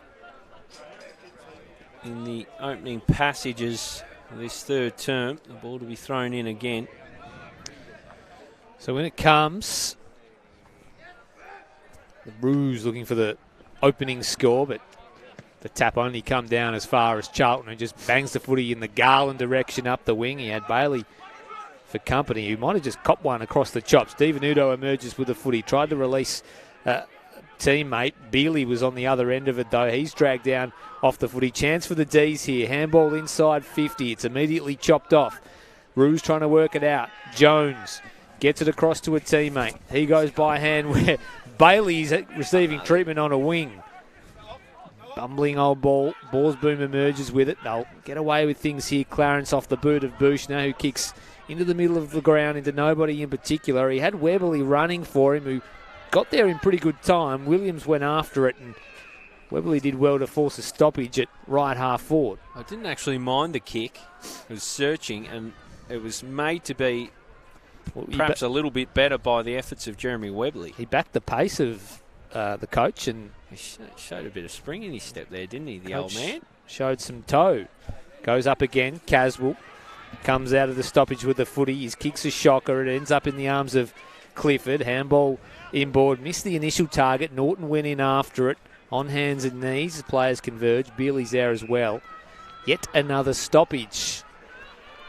No score yet in this third term. 27 apiece. Just over 4.5 gone. It's a scrap. A last round scrap between two teams that haven't tasted victory too often this season. Oysters Kilpatrick with a crumb. Off hands and nice use into the arms of Colin Garland. Now, can we see him get into the game a touch more? Shake and bake from Garland. I don't know if it was immediately deliberate, but the finish was, and it was superb. Colin Garland with his second of the evening and the perfect start to the second half for the D's. Well, we said that he might be the player to break this game open, and the player on the Clarence man, the mark, almost a bit over-exuberant in trying to put pressure on, but Garland was awake to it, and it was a smart finish, and he's one player that just might break it open in the next 10 or 15 minutes if they can get it down to him. We called for a little bit of showtime, didn't we? Just to spice up this Friday night affair, and Colin Garland has provided. It was almost like the ball slipped in his fingers and he just went with it. Improvised, and on the run, magnificent finish. Certainly was. So Garland draws first blood in this second half. North Hobart lead by one straight kick. Back in the middle now. We'll have another stoppage though. As Wiley emerges from the top of the pack. Preshaw's there as well. Darley around the footy. He's got Preshaw not far away though. Preshaw gathers the footy. He's tackled by Darley. His handball only as far as Charlton. He feeds out to Kilpatrick, who kicks towards half forward now for the D's. DiVenuto tracked it. It ended up with Clifford. He sends a low ball inside 50. It's fortuitous and marked by Keeling. Yeah, he's one of those. Sorry, he's one of those players that's played some senior footy this year as predominantly as a deep forward. His uncle played senior footy at North Hobart. Brendan Keeling, his dad, was a terrific cricketer too. Scott Keeling for Newtown. He's going with the Ben Brown style run up here. He fancies himself. He'll only kick from probably 45 metres out by the time he lets fly it. He's gone back all the way to the wing. In he comes, young Keeling. Looks pretty good off the boot. It'll go through at a good height, but it'll miss to the near side. So minus score for North Hobart, who extend the lead to 7 early doors third term. Yeah, well, they'd love the next one from a North Hobart perspective. They just feel like they're coming here a little bit. Early stages of the third quarter. Riley's kick asks a bit of Rubok. He does pretty well. Gets it into the path of Jackson. He does well as well. Shaking off the tackle was Wiley. His kick was blocked by Kilpatrick, who's come into the game a little bit in this third quarter. Running the tackle was Preshaw. He's caught and down. Kilpatrick, we didn't call his name much at all in the first half, and I reckon he's had 3 or 4 involvements already in this quarter. He's a lovely mover, isn't he, when he's got ball in hand, so they'd love to see him get on the end of it in the second half. Through traffic was Preshaw. The kick was swung inside forward 50 for the Roos. Fending off was Wiley. Has to be creative. Gets it out. It's with Hope. He feeds it. It's cut off. It's with Barwick. He looked to bound away. He was caught immediately. Couldn't get his kick away. Preshaw does. Feeds back to his waiting defender in Bailey. Fumbles as he looks to gather. Gets himself into all sorts of trouble. They should still get out of this maybe. Clarence, lean caught. Yeah, they've definitely lifted their work rate, the D's, in the first part of this third quarter. They're working hard. Just trying to capitalise now on the scoreboard while they do have a little bit of momentum. They lead by 7 points. First 2 scores of this third term as Darley tracks it. He's got Preshaw for company. Loses him. Gets the handball off to McCulloch. Great ball kick towards the goal square, and Garland says thank you very much. Well, this is it was a really smart kick, wasn't it? Was McCulloch, was it? That the inside 50, just to the top of the goal square, had faith where his teammate would be. And why wouldn't you go to Colin Garland? And this is that sort of area, Rowe, wasn't it, that we were talking about, where he hadn't had a lot of opportunities at, 20 metres out. And he won't make any mistake from here. So Garland has 2 for the night. That one slides on through for his third. I think the angle made it look a little closer than it was. But it's all elementary. Cole Garland kicks his third, and Clarence have the first 2 goals of the second half. They open up a handy buffer. Yeah, well, it's going to be the response now from the Roos. But he was under pressure, McCulloch, wasn't he? And Bailey was just playing in front, but in the end, Garland used his experience and read the kick beautifully. And he's just been able to find the ball a little bit closer to goal, hasn't he? He's particularly his early work in this game. He worked up pretty high up the ground, but they've got him deep up, and they're winning the footy. They're getting repeat inside 50 entries, and they're just making their mark at the moment, boys. They are. They're making their move, and they've looked good since they've left the sheds from half time. North Hobart, they lead at 5:10:40, 4:3:27. The ball goes out into the outer wing, and Ireland watched it and then tapped it out. I guess from a Clarence perspective now, you start to wonder where the goals are going to come from. And, perhaps it's Neil. We know he's a forward who can kick goals. So the ball to be thrown on in.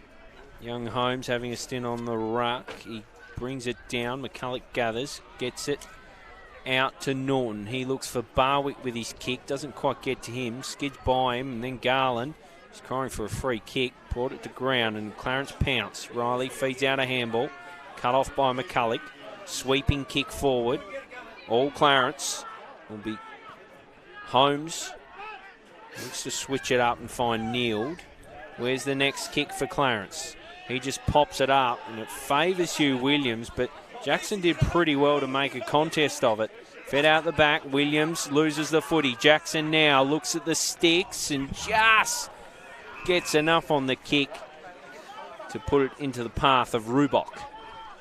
Yeah, well, he is one player that can kick it across his body normally really well. I'd expect him to kick it.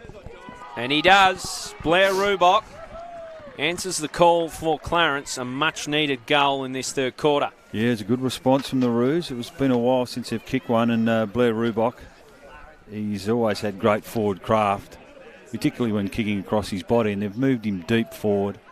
I reckon that's the right move too. That's where he's most dangerous. They did experiment with him on the wing early on this season. He just looked a little bit lost in that area of the ground.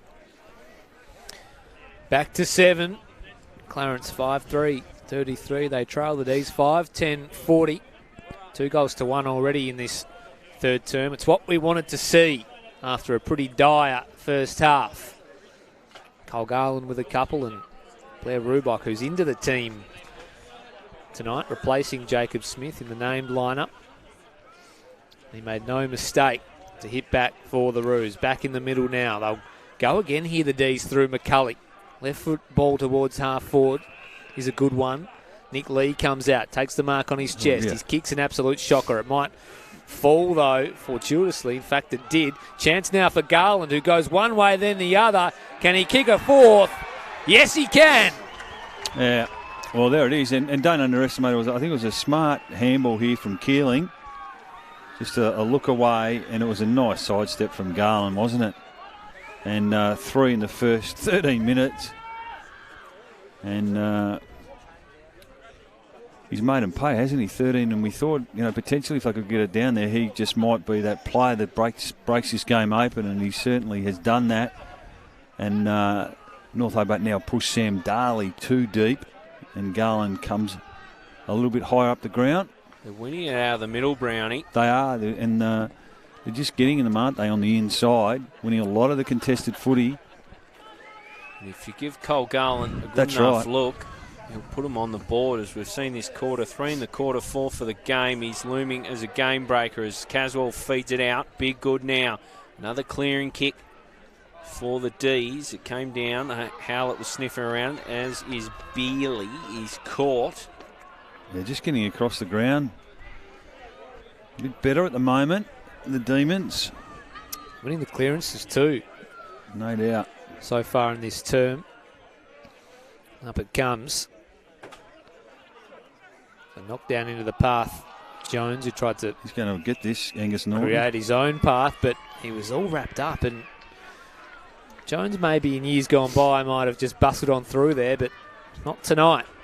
Angus Norton will send North Hobart inside 50 again. Can they take a mark? But Protney gets back. That was a good mark. Takes a nice defensive mark for the Roos. He's got a releasing kick on the near side in Borsboom. So one of these youngsters in the sleeves. Short ball was a good one to pre-short. Wasn't the required 15. Back to Borsboom. Now it's Hope. His handball put a teammate under the pump. Borsboom again. Oh, lovely kick. Wonderful releasing ball to the outer side. They can go now, the Roos, through Buchner. He's been good in this role tonight. Handball over the top is a good one. They'll go inside 50 here. There's players tracking back towards goal. Almost a nice mark taken. Rubok at the fall of the ball. He'll kick around the corner. High ball towards goal. Well, I think it's there. It's home. That's what he can do, boys. Well done to Lockie Borsman too. He's involved in a couple of passages of play there, but it was the outlet kick that set that up for Clarence. And Rubok, we said this is what he can do. He's a goal kicker, and they're hard to find. And that's really smart, wasn't it, to lay it across your body? That was Clarence's best passage for the night, I reckon. That brave kick, as you spoke about, from Borsboom, just opened the whole thing up. Buchner, he's had a good evening, I reckon. Yeah, one of the... having not seen the Roos for a few weeks, but he certainly looks more comfortable down there, doesn't he? He's providing more attack and drive and knowing when to make that decision to be that offensive outlet. So Colin Garland at one end and Rubok at the other. As both teams make their move in this third quarter. At the moment, the D's lead. Cox emerges from the wing and it's tapped out by Hugh Williams. Sprung to life this game, hasn't It it? has. And as you say, Gilly, Garland down one end and Rubok saying, well, anything you can do? Not sure he's quite doing it better, mind you. No, I didn't add that bit on the end. I noticed that omission as the ball comes in, down from Wiley. Caswell manufactures something, but there's a whistle. It's going to go the way of the red and white. Bushner lurking, doesn't get to him. It's off the boot of Jones. Deep in the Rubok direction, he arrives, but too late. Kilpatrick takes a telling grab, and he'll just poke onto the wing and relieve things for the D's. So for you North Hobart, you still got to be brave, even though Clarence kicked the last goal. You still try and move it. So kick up the line. Was looking for Keeling, unable to take the mark. Clarence with the footy now. They've been good in this position all night, moving it by hand. Kick inside 50 is a good one.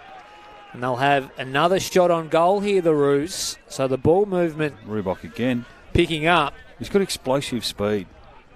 Rubok causing headaches inside forward 50. Well, there was a game a couple of years ago, wasn't it, for Bernie? Was it last year or the year against before? Devonport 2 years 5 ago. or 6, and Yeah. he was just on fire. He took a couple The of highlights hangers. package in Oh, that it was game. unbelievable. And he's a confidence player, no doubt. And you'd love to see him finish off the season well, just for his own confidence, because he's probably stagnated, Gilly, over the last 18 months with his footy. This will be 3 for the term for Blair Rubok. He sends a high ball, skewed off the side of the right boot. It won't register a score. So a little pokey ball from Williams over the top to his namesake. Yes, Rubok. He didn't hit that one nicely. But he is a real presence for Clarence inside forward 50. That kick from deep back goes straight out of play, so it'll be straight to the Roos from centre wing. And they've wrestled their way back into this game after North Hobart really took the momentum. From centre wing, it'll be a long kick, looking in the direction of Holmes. The youngster gets hands to it, couldn't bring it down, and it trickles out of play. Enjoyed this third term so far. It's been slightly more entertaining than what we saw previously dished up first half of the game. A couple of the stars starting to shine. So when it comes once more, we'll probably see another stoppage here. In fact, we will.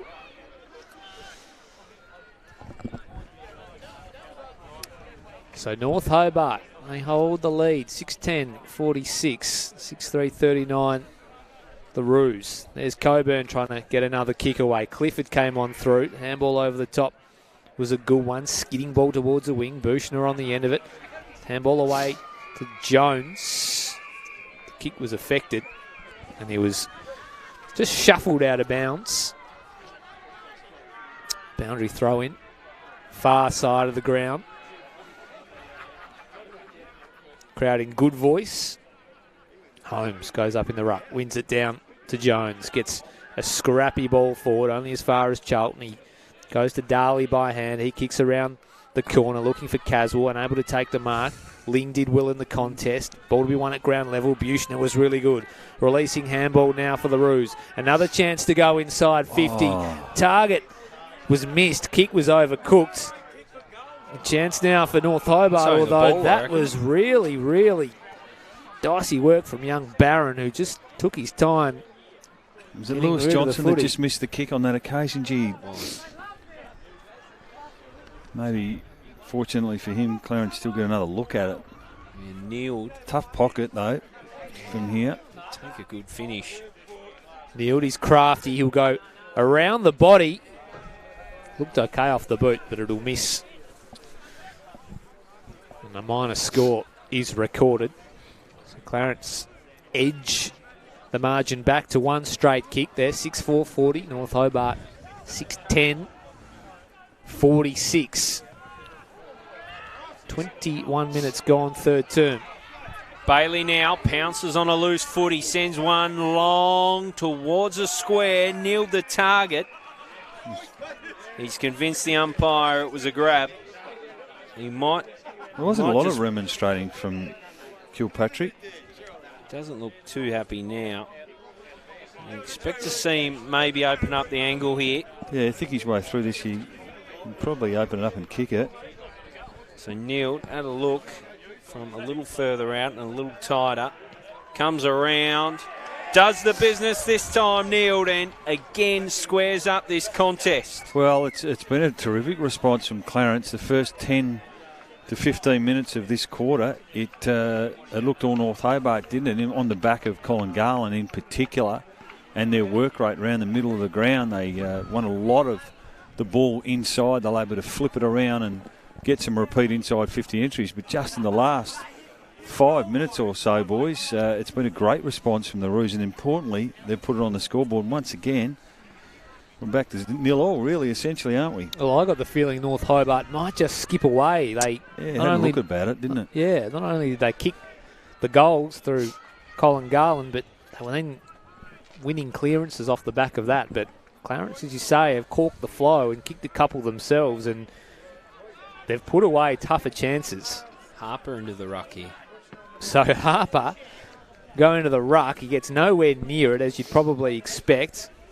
North Hobart still fighting to win this clearance. Charlton on hands and knees, feeds it up. Darley over around the footy. Ethan Jackson goes in there, feeds out a handball. Here go the Roos, and it is Harper who'll put them inside 50. He's got a contest inside 50. He's got a free kick. It's going to be a free kick. Downfield. Downfield free kick. So it was the umpire in the middle of the ground in Joel Harris who's plucked something out. Gee, that hurts because the kick actually carried to such an extent that went over the back. It was better red. Island. Well, it was an Island late hit on Harper, and it was Ticky touch wood. So Holmes will be the recipient of the free kick. He sets sail and he puts it through. Clarence hit the lead. A downfield free kick gifts Clarence the lead in this contest. Well, they've sprung to life, haven't they, Brownie? Yeah, you just don't want your discipline falling away in a tight contest. Have they sprung to life? And you're exactly right, Gilly. I was with you guys. I thought North Hobart, with Colin Garland getting the service he was, that this one was potentially going to blow out the way of the D's, but Clarence have come back in a big way and playing good footy. Well, just can't get their hands on the footy all of a sudden, North Hobart. Well done, Noah Holmes. Nice finish for him. Give him a lot of confidence as well, Brownie. So back in the middle. Harper not even electing to go for the ruck this time. Ball will come out courtesy of that man Harper. He misses his handball. Charlton gets it to Norton. The kick towards 50. Cuffed by Bushner. He looks to run away. He's got himself into trouble. No, he's been given a free kick for holding. He finds Ling, who feeds over the top. It might come back to Jackson. Not quite. Gathered by Bushner. He's kept on running.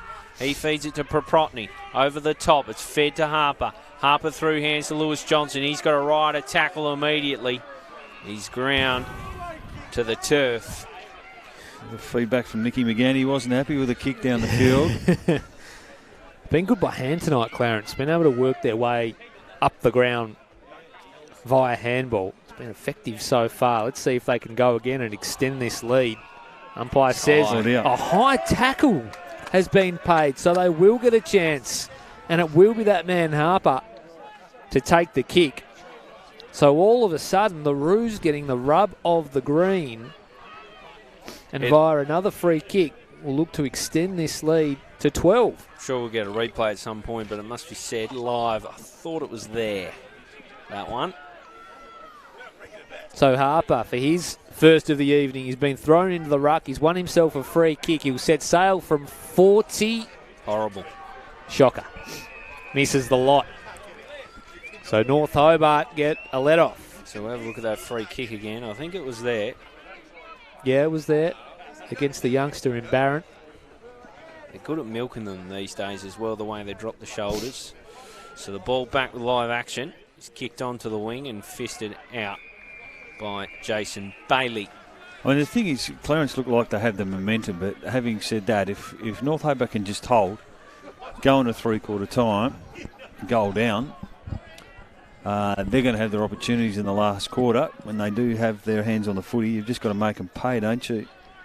So the ball thrown in, one down by Holmes. Caswell gets it, rides the tackle, goes along with his kick, looking for Garland. It bounces out in front of Garland. The youngster barely first to it. He's heard the footsteps, I think, of Garland and panicked somewhat. In the end, it out via the boundary. So one straight kick in this ball game, dying embers of the third term. It's anyone's guess who wins this one. As it comes in again. Over the top this time was Bailey. Riding it was McCulloch. He gets it to Norton, squeezes out a kick, and it'll be chopped off by the Roos. So umpire says play on. And the order is followed as Borsboom takes the mark. Right half back for the Roos. Kicks up beyond a wing. Well, a couple of North Hobart players affected their own contest. But you just got to go long to Colin Garland, don't you? Too slow on that occasion. Walker eventually gets it moving. Garland's in a 3-on-1. I want a free kick here, and they might just get one. I reckon they've cheered that one home. Well, Garland, I think you're right. I think he might have got cannoned into. That was there. There was a little chop over the shoulder. There was a little bit of mayo on the free kick as well. Would you like to lose a final on that decision? That's not a free kick for mine. It might have evened itself out, potentially, if he kicks this. Well, I just thought on that occasion a bit slow getting it down to him because... we had 3 to contend with in the end. No, able to drop back, so this is a bit of a bonus. These are going to be a little bit to the left on occasions, these kicks, boys, haven't they? So for number 5, Cole Garland Beautiful. makes no mistake, puts it through, draws things back level. A slightly fortuitous free kick. Damien Gill reckons it absolutely wasn't there. Tend to maybe agree. Yeah, no, it was soft, but you take them when they're on offer, and unfortunately for Clarence, it's the wrong person to get it. Well, there was that initial chop over the shoulder. I'm not sure that's what it was paid for. Probably didn't need to do it though, did they? It was 3-on-1. It must be said it was clumsy. But major punishment for that clumsiness. Puts it through Cole Garland. It's a quarter that's absolutely belonged to him. 4 goals off his boot. And he has North Hobart back level with the Roos over the top. As those nearest in the wet area inform us that Joe Root got a duck. It's fed out courtesy of Jackson now with Riley. Riley off to Bushner. He's had a good night and he might let fly from 45. Just wide to the right. He's trying to convince the umpire it's a mark. It's been a great quarter of footy, hasn't it, boys? We potentially thought it just might be a dour second half, but it's opened up. Been really good attacking footy. They've been flipping it around. The contest has just been turned on its head. It's almost a different sport in the second half. That's a wonderful kick from Darley. Good hands too. And a great grab from... Yeah, love the intent to play on too. Walker. So they get it moving by hand here, the D's. Kick inside 50. Here's Ollie DiVenuto and he's farewell. Couldn't gather the footy cleanly. Paprotny goes after it. Still in the spot of bother here, Clarence. Paprotny got it out to Hope. His handball only as far as the youngster in Cole. Norton gets it to McCulloch. Inside 50 they go. Can they take a mark? No Garland there that time as Buchner mops up in defence. Best game I've seen from him in a long time. Yeah, he'd been the best 3 or 4 on the ground. Having said that, Williams has taken the intercept mark. Doesn't kick too many goals, boys.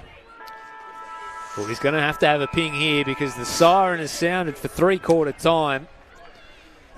North Hobart trail by a point, but a goal here from Hugh Williams. This is where you often see a scuffle. on the three-quarter time siren, goal or a point. There'll be a bit of verbal, I would have thought, either way. So tightish angle. He'll kick from 45 metres out. Sends it on its way on the buzzer. It's home. Umpire signals a goal. And look at the North Hobart boys get around him. That gives the D's the lead going into the final term. Wonderful roost, Hugh Williams. And that quarter had a bit of everything, boys. I loved it. It was great. And we had North Hobart starting really strongly. Gee, it's a costly turnover, isn't it, in the back half from Clarence. But North Hobart will go in with the momentum in terms of that goal. And they're up and about, aren't they? They all ran to celebrate that. They're now running to their huddle as a group.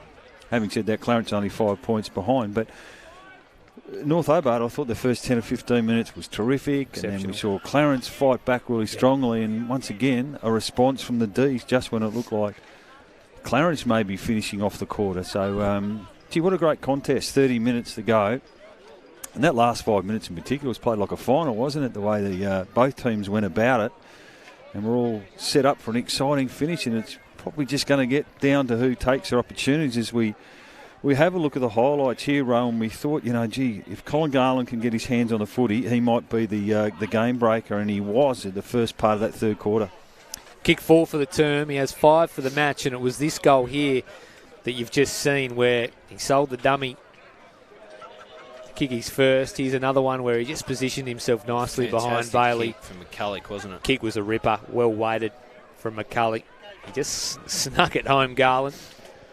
And it was Rubok at the other end for Clarence as well. When they looked to be in a tight spot, Rubok bobbed up with a couple of goals. Neil kicked a really nice one from the boundary. And there is Rubok. Yeah, he knows what he's doing in those situations, Blair. And all of a sudden we have a rip snorter on our hands. We didn't think we'd be saying that half an hour ago at half time, where it was a dour old affair. This was a really nice goal from Colin Garland. You wonder about the message, boys, at three-quarter time. You can sense the coaches will be building this up as this is their final. You've got 30 minutes left. You've got the whole pre-season, the next couple of months to get over this game. Why would you leave anything in the tank? All those sorts of messages. Keep your poise, keep your discipline. Be smart with your ball use. The Mad Monday will be a little bit sweeter as well, won't it, off the back of a win for whichever team manages to get the chocolates, although the amount of 18 and 19-year-olds or 18 or 17-year-olds in both of these teams is more like the Diet Cokes or the Powerades, I reckon, rather than the harder stuff, yeah. The harder stuff, I would have thought. Noah Holmes took his opportunity nicely there. That was courtesy of a downfield free kick. The ball seemed to start bouncing the way of Clarence at that point, and then we saw at the other end, somewhat fortuitous free kick for Colin Garland. He took full toll, finished off, and swung the momentum back the D's way, and that's where it sits as we turn for the last 5 points the margin. It was a seesawing quarter. Colin Garland, well, he was the star of it. We just see that little kick. I think it was Proprotny. Just a little too cute out of defence right on the shadows of three-quarter time. And good for a defender, this is a very, very good finish. He wouldn't have too many kicks for goal. And that was nicely finished off to give the D's a really important lead. No score reviews in the TSL. Umpire has to make a call.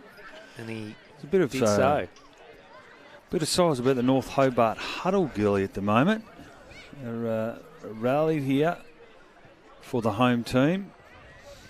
So predictions for the final term? I'm going to go. I'll stick with the D's. Yeah, I think it's going to be factor for me. 5 out of 8. Chris Scott would say he's had no influence. I'm going with the D's on Colin Garland kicking another couple in the last to steer them home. Yeah, I like the D's too. I think their best looked better in that third term.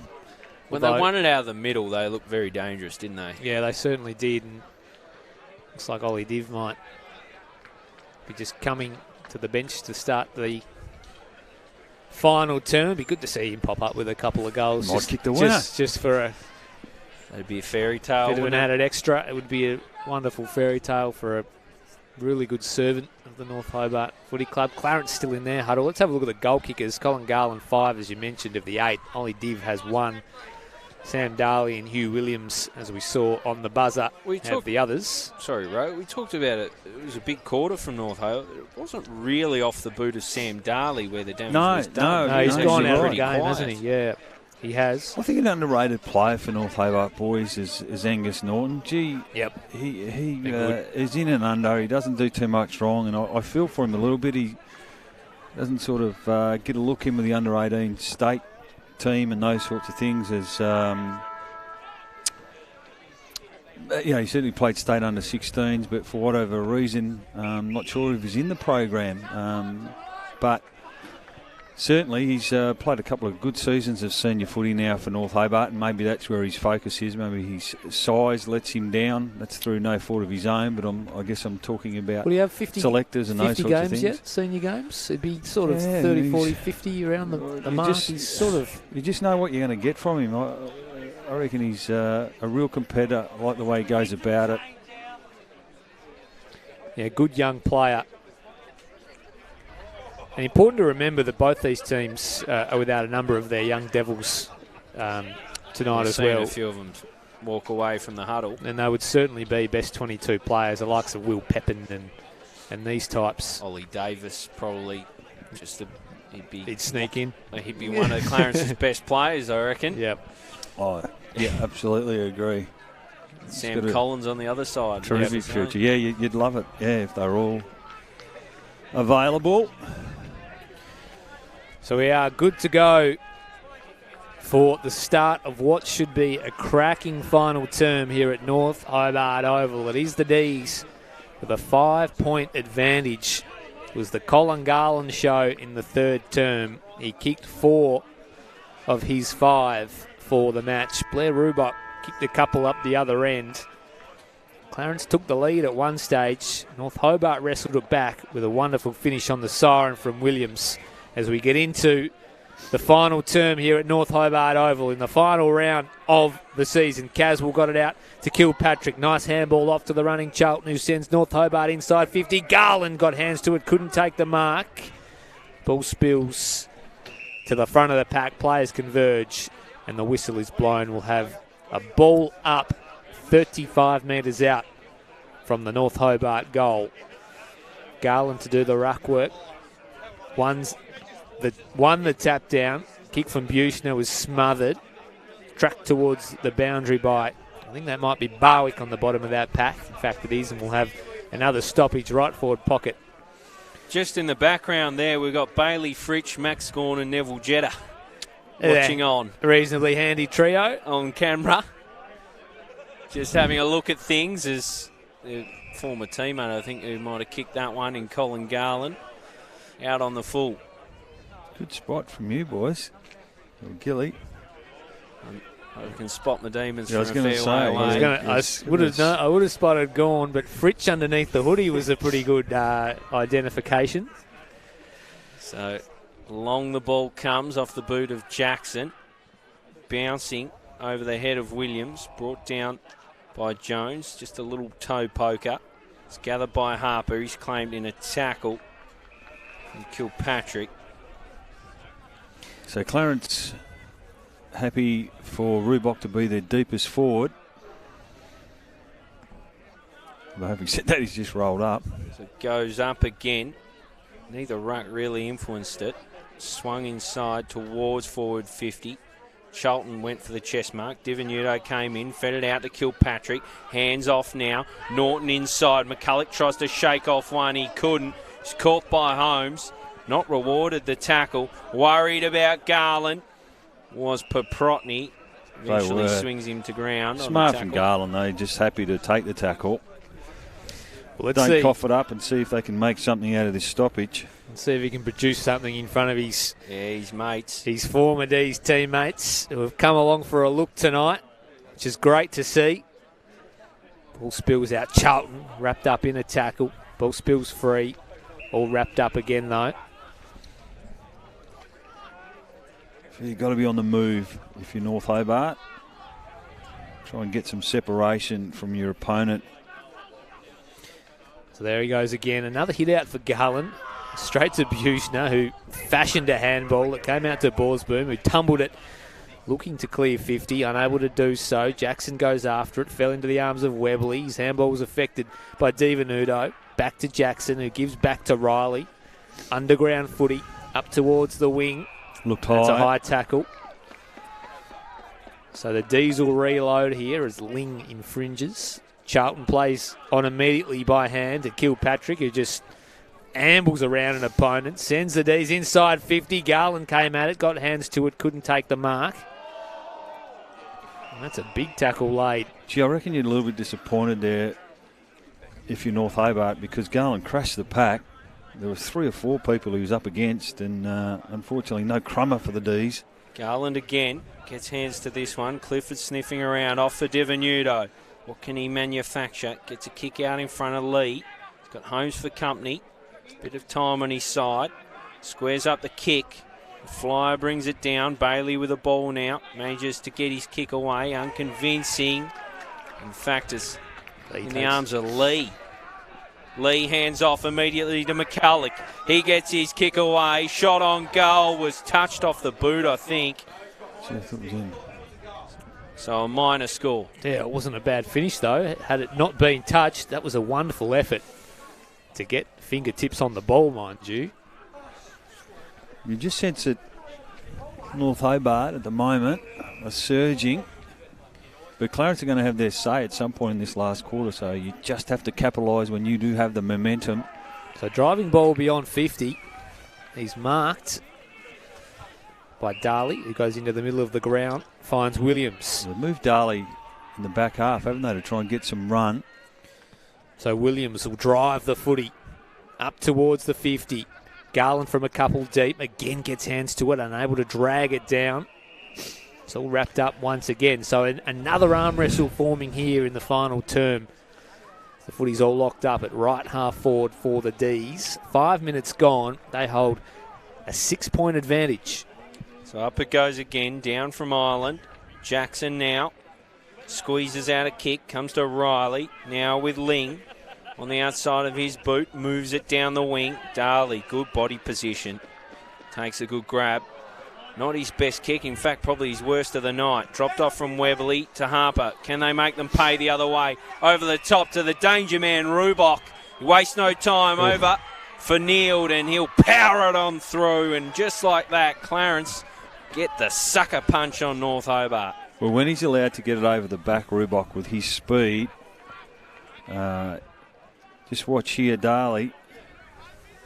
And it was good work, smart play on the mark, and then Harper, and then Rubach just sprinted back. It was a race to the goal square, and just instinctively saw that Neild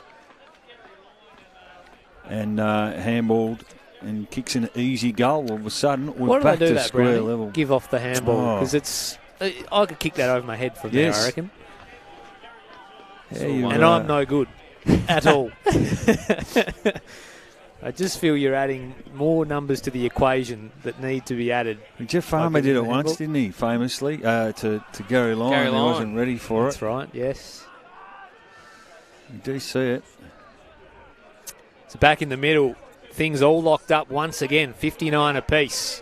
6.5 gone, final term, North Hobart Oval, last round of the season, playing for pride. Who will emerge as victorious? Bidgood couldn't track the footy.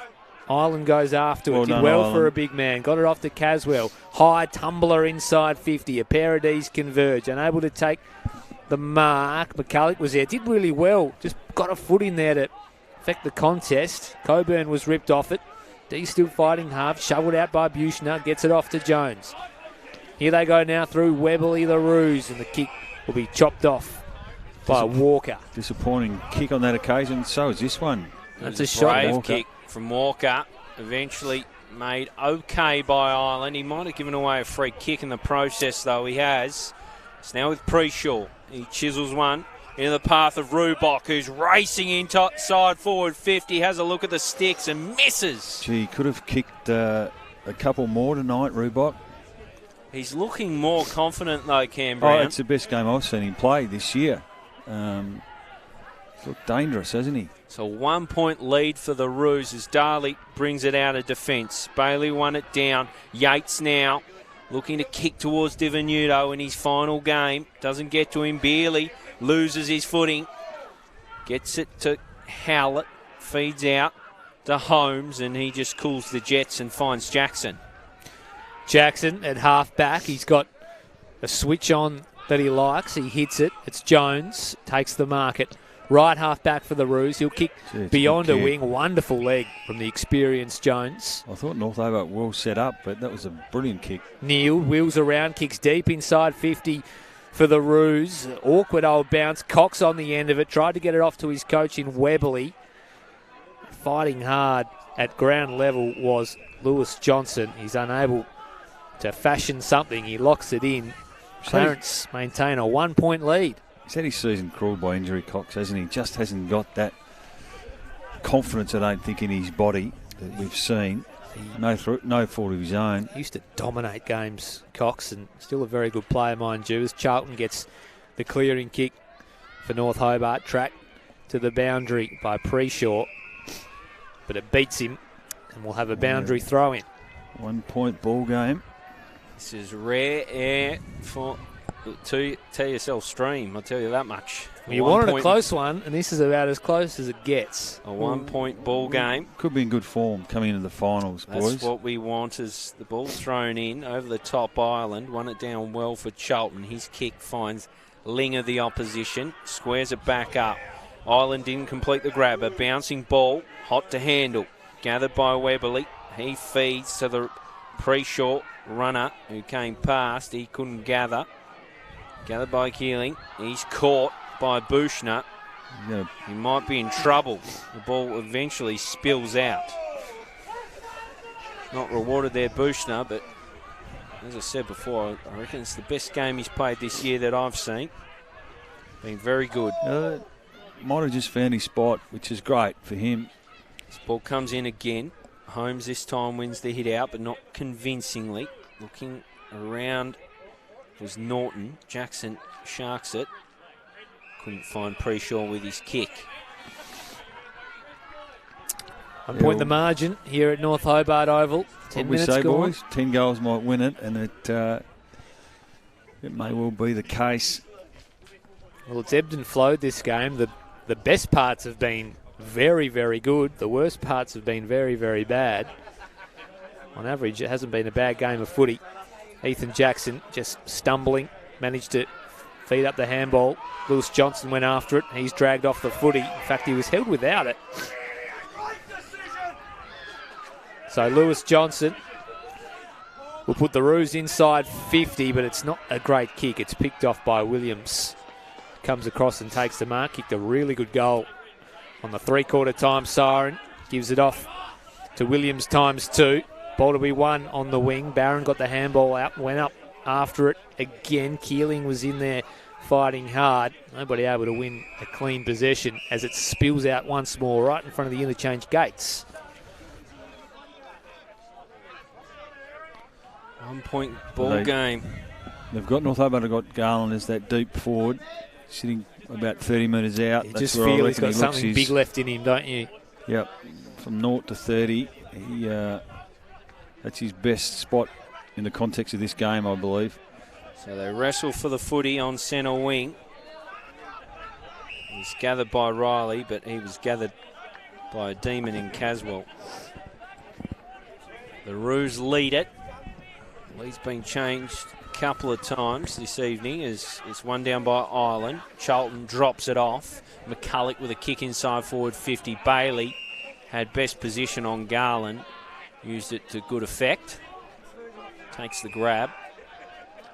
He just pops one over the top. Puts a little too much air on it. Invites in McCulloch, who did well for the D's. Keeling. Pressure on Riley, who squirted out a handball. They're lucky to get away with it there, the Roos. Way too much hang time on the short ball. They get a stoppage. McCulloch tried to feed out the handball to Charlton. Buchner again off half-back, providing real bounce once again. He'll get the handball back. Handball over the head was a good one to Webley. He goes over the head as the Roos try and move it forward by any means possible. Kick comes forward now for the Demons. Bouncing one inside 50. Fortuitous for Lee. Wheels around the corner. Kicks to space. Divenuto's there. He's got a one-on-one contest with Hayden. Eventually falls. Bouncing ball towards goal. And it's missing. So another chance there for North Hobart. Scores all level. 8-12-60 the D's. 9-6-60 the Roos. That could have been his moment. Divenuto as Ling powers it out of defence. Ireland did well, but maybe should have gone for the grab. It's Neil now, bouncing onto it. Drops it off for his skipper in Jones. Kicks towards forward 50. Cut off well by Darley. He's got Cox for company, who did well to wrestle his way back into the contest. Chips a ball over the top and finds the dangerous Rubok. So Rubok, been out of the side for most of the year, a late inclusion tonight. Been a game changer, and that kick is an absolute stinker. So they'll make their way out North Hobart. A promising movement ends early for the Roos. It's now with Oysters Kilpatrick. He's had a better second half. Looks a measure of pass. Didn't come off his boot as nicely as it usually does. Holmes switches and finds Rubok. Just looks more confident. Just hope this performance can help him build towards next year. Agreed. So Riley now in the centre square. Scores level. But the D's with 6 more scoring shots. Finds its way under the outer side. Cry for free kick and they'll get it, North Hobart. Looks in a bit of trouble. What we got there? It's a youngster in Cole. So Cole, be his ball. So Cole will receive the free kick. Hope was a little vigorous in the tackle.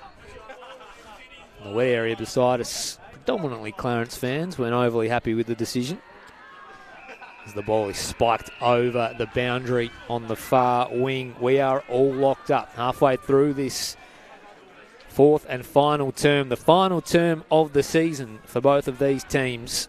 6th and 7th on the TSL ladder. Been a dire old year. Pride to play for, though. And you just sense as the seconds tick down, the desperation will increase as they look to go into the off-season with a victory. Ball to be won here on centre wing. McCulloch with 2 Roos to contend with. Umpire says, "I'll have it, please." Just the one goal, which was kneeled from the handball from Rubok and ticking into the 16-minute mark. Rucks go at it once more. Wonderful bit of work there from Caswell. Goes inside 50 for the D's. Mark unable to be taken. Nice bit of roving work coming through was Barwick, who wanted a high free kick. Umpire said play on.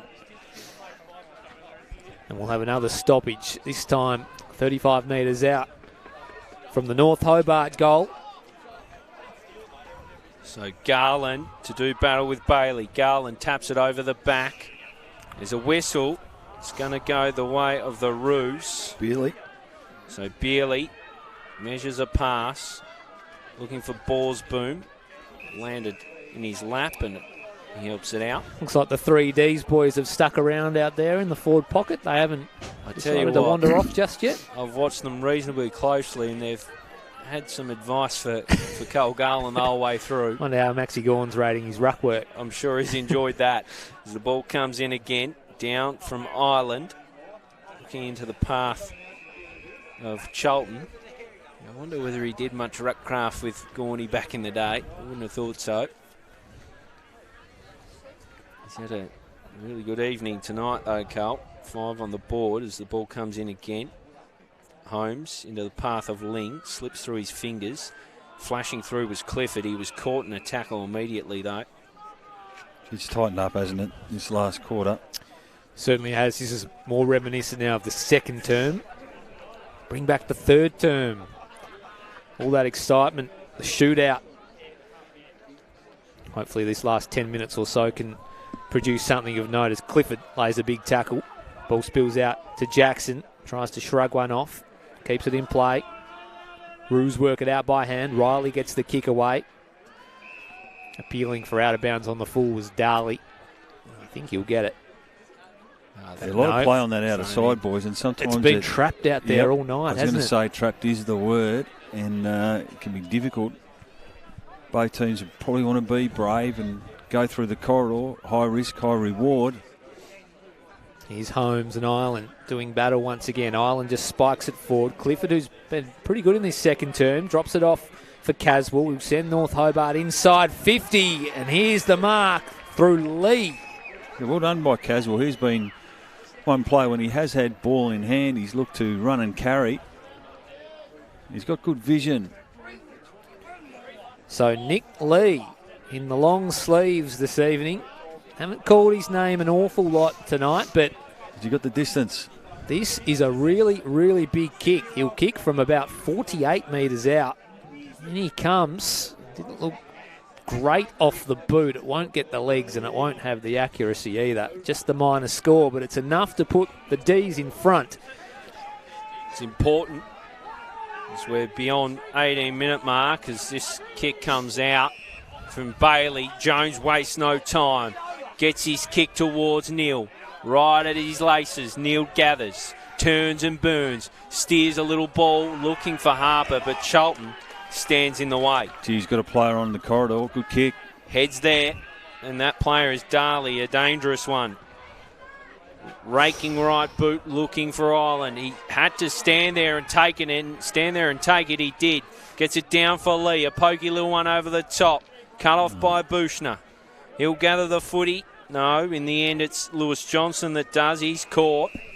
There's a whistle. Yeah, it's going to go the way of the Roos. Lee just had to go to Garland then. He was one out in the goal square. Lewis Johnson plays on by hand to Bushner, who's been fantastic tonight. His short ball is good to Paprotny. He plays on immediately. He's going to take on the corridor. Gives off the handball to Borsboom, who kicks inside 50 for Clarence. Good mark getting across. Kilpatrick. Great mark. Plays on immediately. Good kick too to Bidgood. So Bidgood has it on centre wing for the Demons. In the Garland direction, he's got two to beat. Couldn't drag it down. Ball spills down to Lee again. Around the corner to the top of the square. There he is, Garland. You just knew he was going to have his moment, didn't you? The ball is marked in his lap. He just, I don't know whether we'll pick it up on screen, boys, but when his North Hobart teammate won the footy, he sprinted forward and worked his way back into a dangerous space. Don't underestimate the courage of that mark. Well, Cole Garland backing back into a trio of Roos. Takes the mark in the lap. Kicking for his sixth. Shouldn't be too many troubles for the former Melbourne Demon. He puts it through and extends North Hobart's lead to 7 points. 21 minutes gone, fourth term. Huge goal, Demons. Yeah, it opens it up to a 7-point lead. They just found a bit of space, didn't they? Well done on that occasion by Lee. Just a kick across the body in the dangerous spot, and Garland looks like being the difference, boys, doesn't he? What's the response going to be from the Roos? Still plenty of time here at North Hobart. 7-point advantage, though, is two kicks. 9-13-67 North Hobart. Clarence 9-6-60. We are back in the middle. Well, what do Clarence have now? Wiley in there. Jackson jumping onto it. Was he thrown without it? Ireland's crunched into. McCulloch forges it out. Comes to Howlett. Nice little stylish spin. His ball straight in the arms of the coach. Didn't quite complete the grab. Farms it back for Borsboom, but it had already crossed the boundary. She had it for a while, I thought, the coach. So the ball to be thrown in. See what the Bev Show has here. This last time I put the pressure on him, it was an absolute stinker. What's he got for us, the Bev Show? Not too bad. Off Wiley's hands. Into forward 50 for the Roos. Sniffing around as Lewis Johnson just tries to burst his way through. Going nowhere fast. It'll be another stoppage for the Roos inside forward 50. They need something from this. It's up again. Down off Wiley's hands. Jackson comes through, gets his kick away. A bouncing chaos ball. Crumbing was balls boom. He's smart around goal, but he misses. A behind. It's a handy point, as they say in the classics. Brings it back to one straight goal, the margin. 23 minutes gone. North Hobart lead, 9-13-67 to 9-7-61. Looking to go out on a high, the Demons. So, taking his time to get things moving here. Good long penetrating kick beyond 50. Immediately picked up by Caswell. Norton got the handball out. Garland's up the ground. Fed out by Hayden for the Roos. Called his name an awful lot tonight, boys. You know, just the 2 goals this quarter, isn't it? So that 6-point buffer, really handy, given it has been a very low scoring term, meaning it will be a shorter term. Ireland wins the tap down into the hands of Kilpatrick. He had a runner on the outside. North Hobart go forward. Nicely done by Holmes. Yeah, they've got to go, Clarence. So Holmes bites off a short kick to Riley. Eyes darting around. What can he pick off here? Sees something he likes out on the wing. 2 Roos. Jackson goes at it. The handball is sloppy. Misses the target. Yeah, We'll have a boundary throw in out of side. Look, I think he's been good tonight, Ethan Jackson. I think he's tried really hard, but on that occasion, he probably just needed to be a little bit more direct with the footy and get it inside 50. Probably wasn't the percentage play. It's almost Route 1 footy now, isn't it? What a strange ruck contest. Budgie Jones takes it out of there. Gets it moving the way of the Roos. It's cut off, or not quite. Cox now sniffing around it. Didn't quite gather. Ling went down. Was caught high. He was caught holding the ball, says the umpire. Well, Barron was good there. He had to be really careful not to get in the back of his opponent. He didn't, and sure kind of holding the ball for a kick. It was prior, but I don't reckon there's going to be stiff, long left, boys. I reckon North Hobart, they're going to be patient. Probably hit the boundary line. Should be try able and to create a just stoppage. Ice the clock really from here if they pick their kicks wisely. This one comes to Williams. He rides a couple of tackles. I'll be happy with force that. A stoppage. So they gain valuable yardage. Bring it on to the wing. What do you do now as North Hobart coach, Brownie? You try and protect the 1-goal lead and flood it back, or do you just try and still win it out of the stoppage and go forward? Well, they've got one back behind the footy. Free kick, Clarence. There's a push. Holmes long now, looks inside 50. Flying from the back was Cox. There's Barron again. I don't know if he's disguised that well enough. No, he hadn't. Oh, dear. He did not disguise that well at all. Huge. So, 26 minutes. The siren he could doesn't go need to any rush second this. here. He just needs to... Shot on goal. Oh, it's offline. A minor score for the Roos. So, well, I'll tell you where North Hobart won't go on this kick out. And that's fair up the middle, boys. They will just go down to the bottom side and try and lock it up. There will not be a lot of time left. Maybe even just play on, get a bit more yardage. It's exactly what Sam Daly does. 5 points the margin. A goal would win it for the huge. Roos. That's a wonderful mark taken, but the siren is going to win out. So Bouchner, he'll have to kick this every bit of 75. Every North Hobart player is getting back on the line. In case of a miracle, he would have to kick this 80 metres as he sets sail. He didn't get terrible purchase, but it's still going to fall 35 metres short. North Hobart, 5-point winners in the final game of the round. 9-13-67 to 9-8-62. They held on, and it was all thanks to the former D, Colin Garland. Yeah, I thought he was terrific, Gilly. Best on the ground for mine, just in a low-scoring game, and just needed a player to to break it open, and that's exactly what he did. I thought Clarence were brave, though, in their efforts too. Well done to both teams. They're young, developing lists, and we look forward to seeing what a lot of these players are going to do in their careers over the next 2 or 3 years. But not a lot of opportunities in the last quarter. We saw Neild and then Garland. I think they were the only 2 goals from memory, were they, boys, in the last quarter? Yep. There's a telling goal, and the right man to kick it was the winner in the end, Colin Garland. 6 goals tonight. It's tremendous when the ball got in his vicinity. He didn't have that much of the footy for his 6. He was pretty cutthroat, and a good win for North Hobart. It draws them level on points with Clarence. They still finished last on the ladder, but they take with them a lot of confidence heading into another pre-season. And, geez, your first conversation would have to be with that man, Colin Garland, I would have thought, to say, well, mate, what are you doing next year? Yep.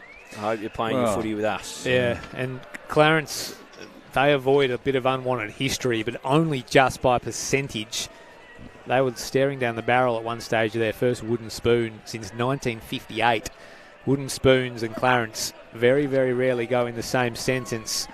They lose tonight, but they avoid the spoon by percentage. North Hobart have that honour, but as silly as it sounds, they'll go into the off-season with more of a spring in their step after winning tonight. Yeah, I'd agree. And there's some really good respect shown by both teams at the moment.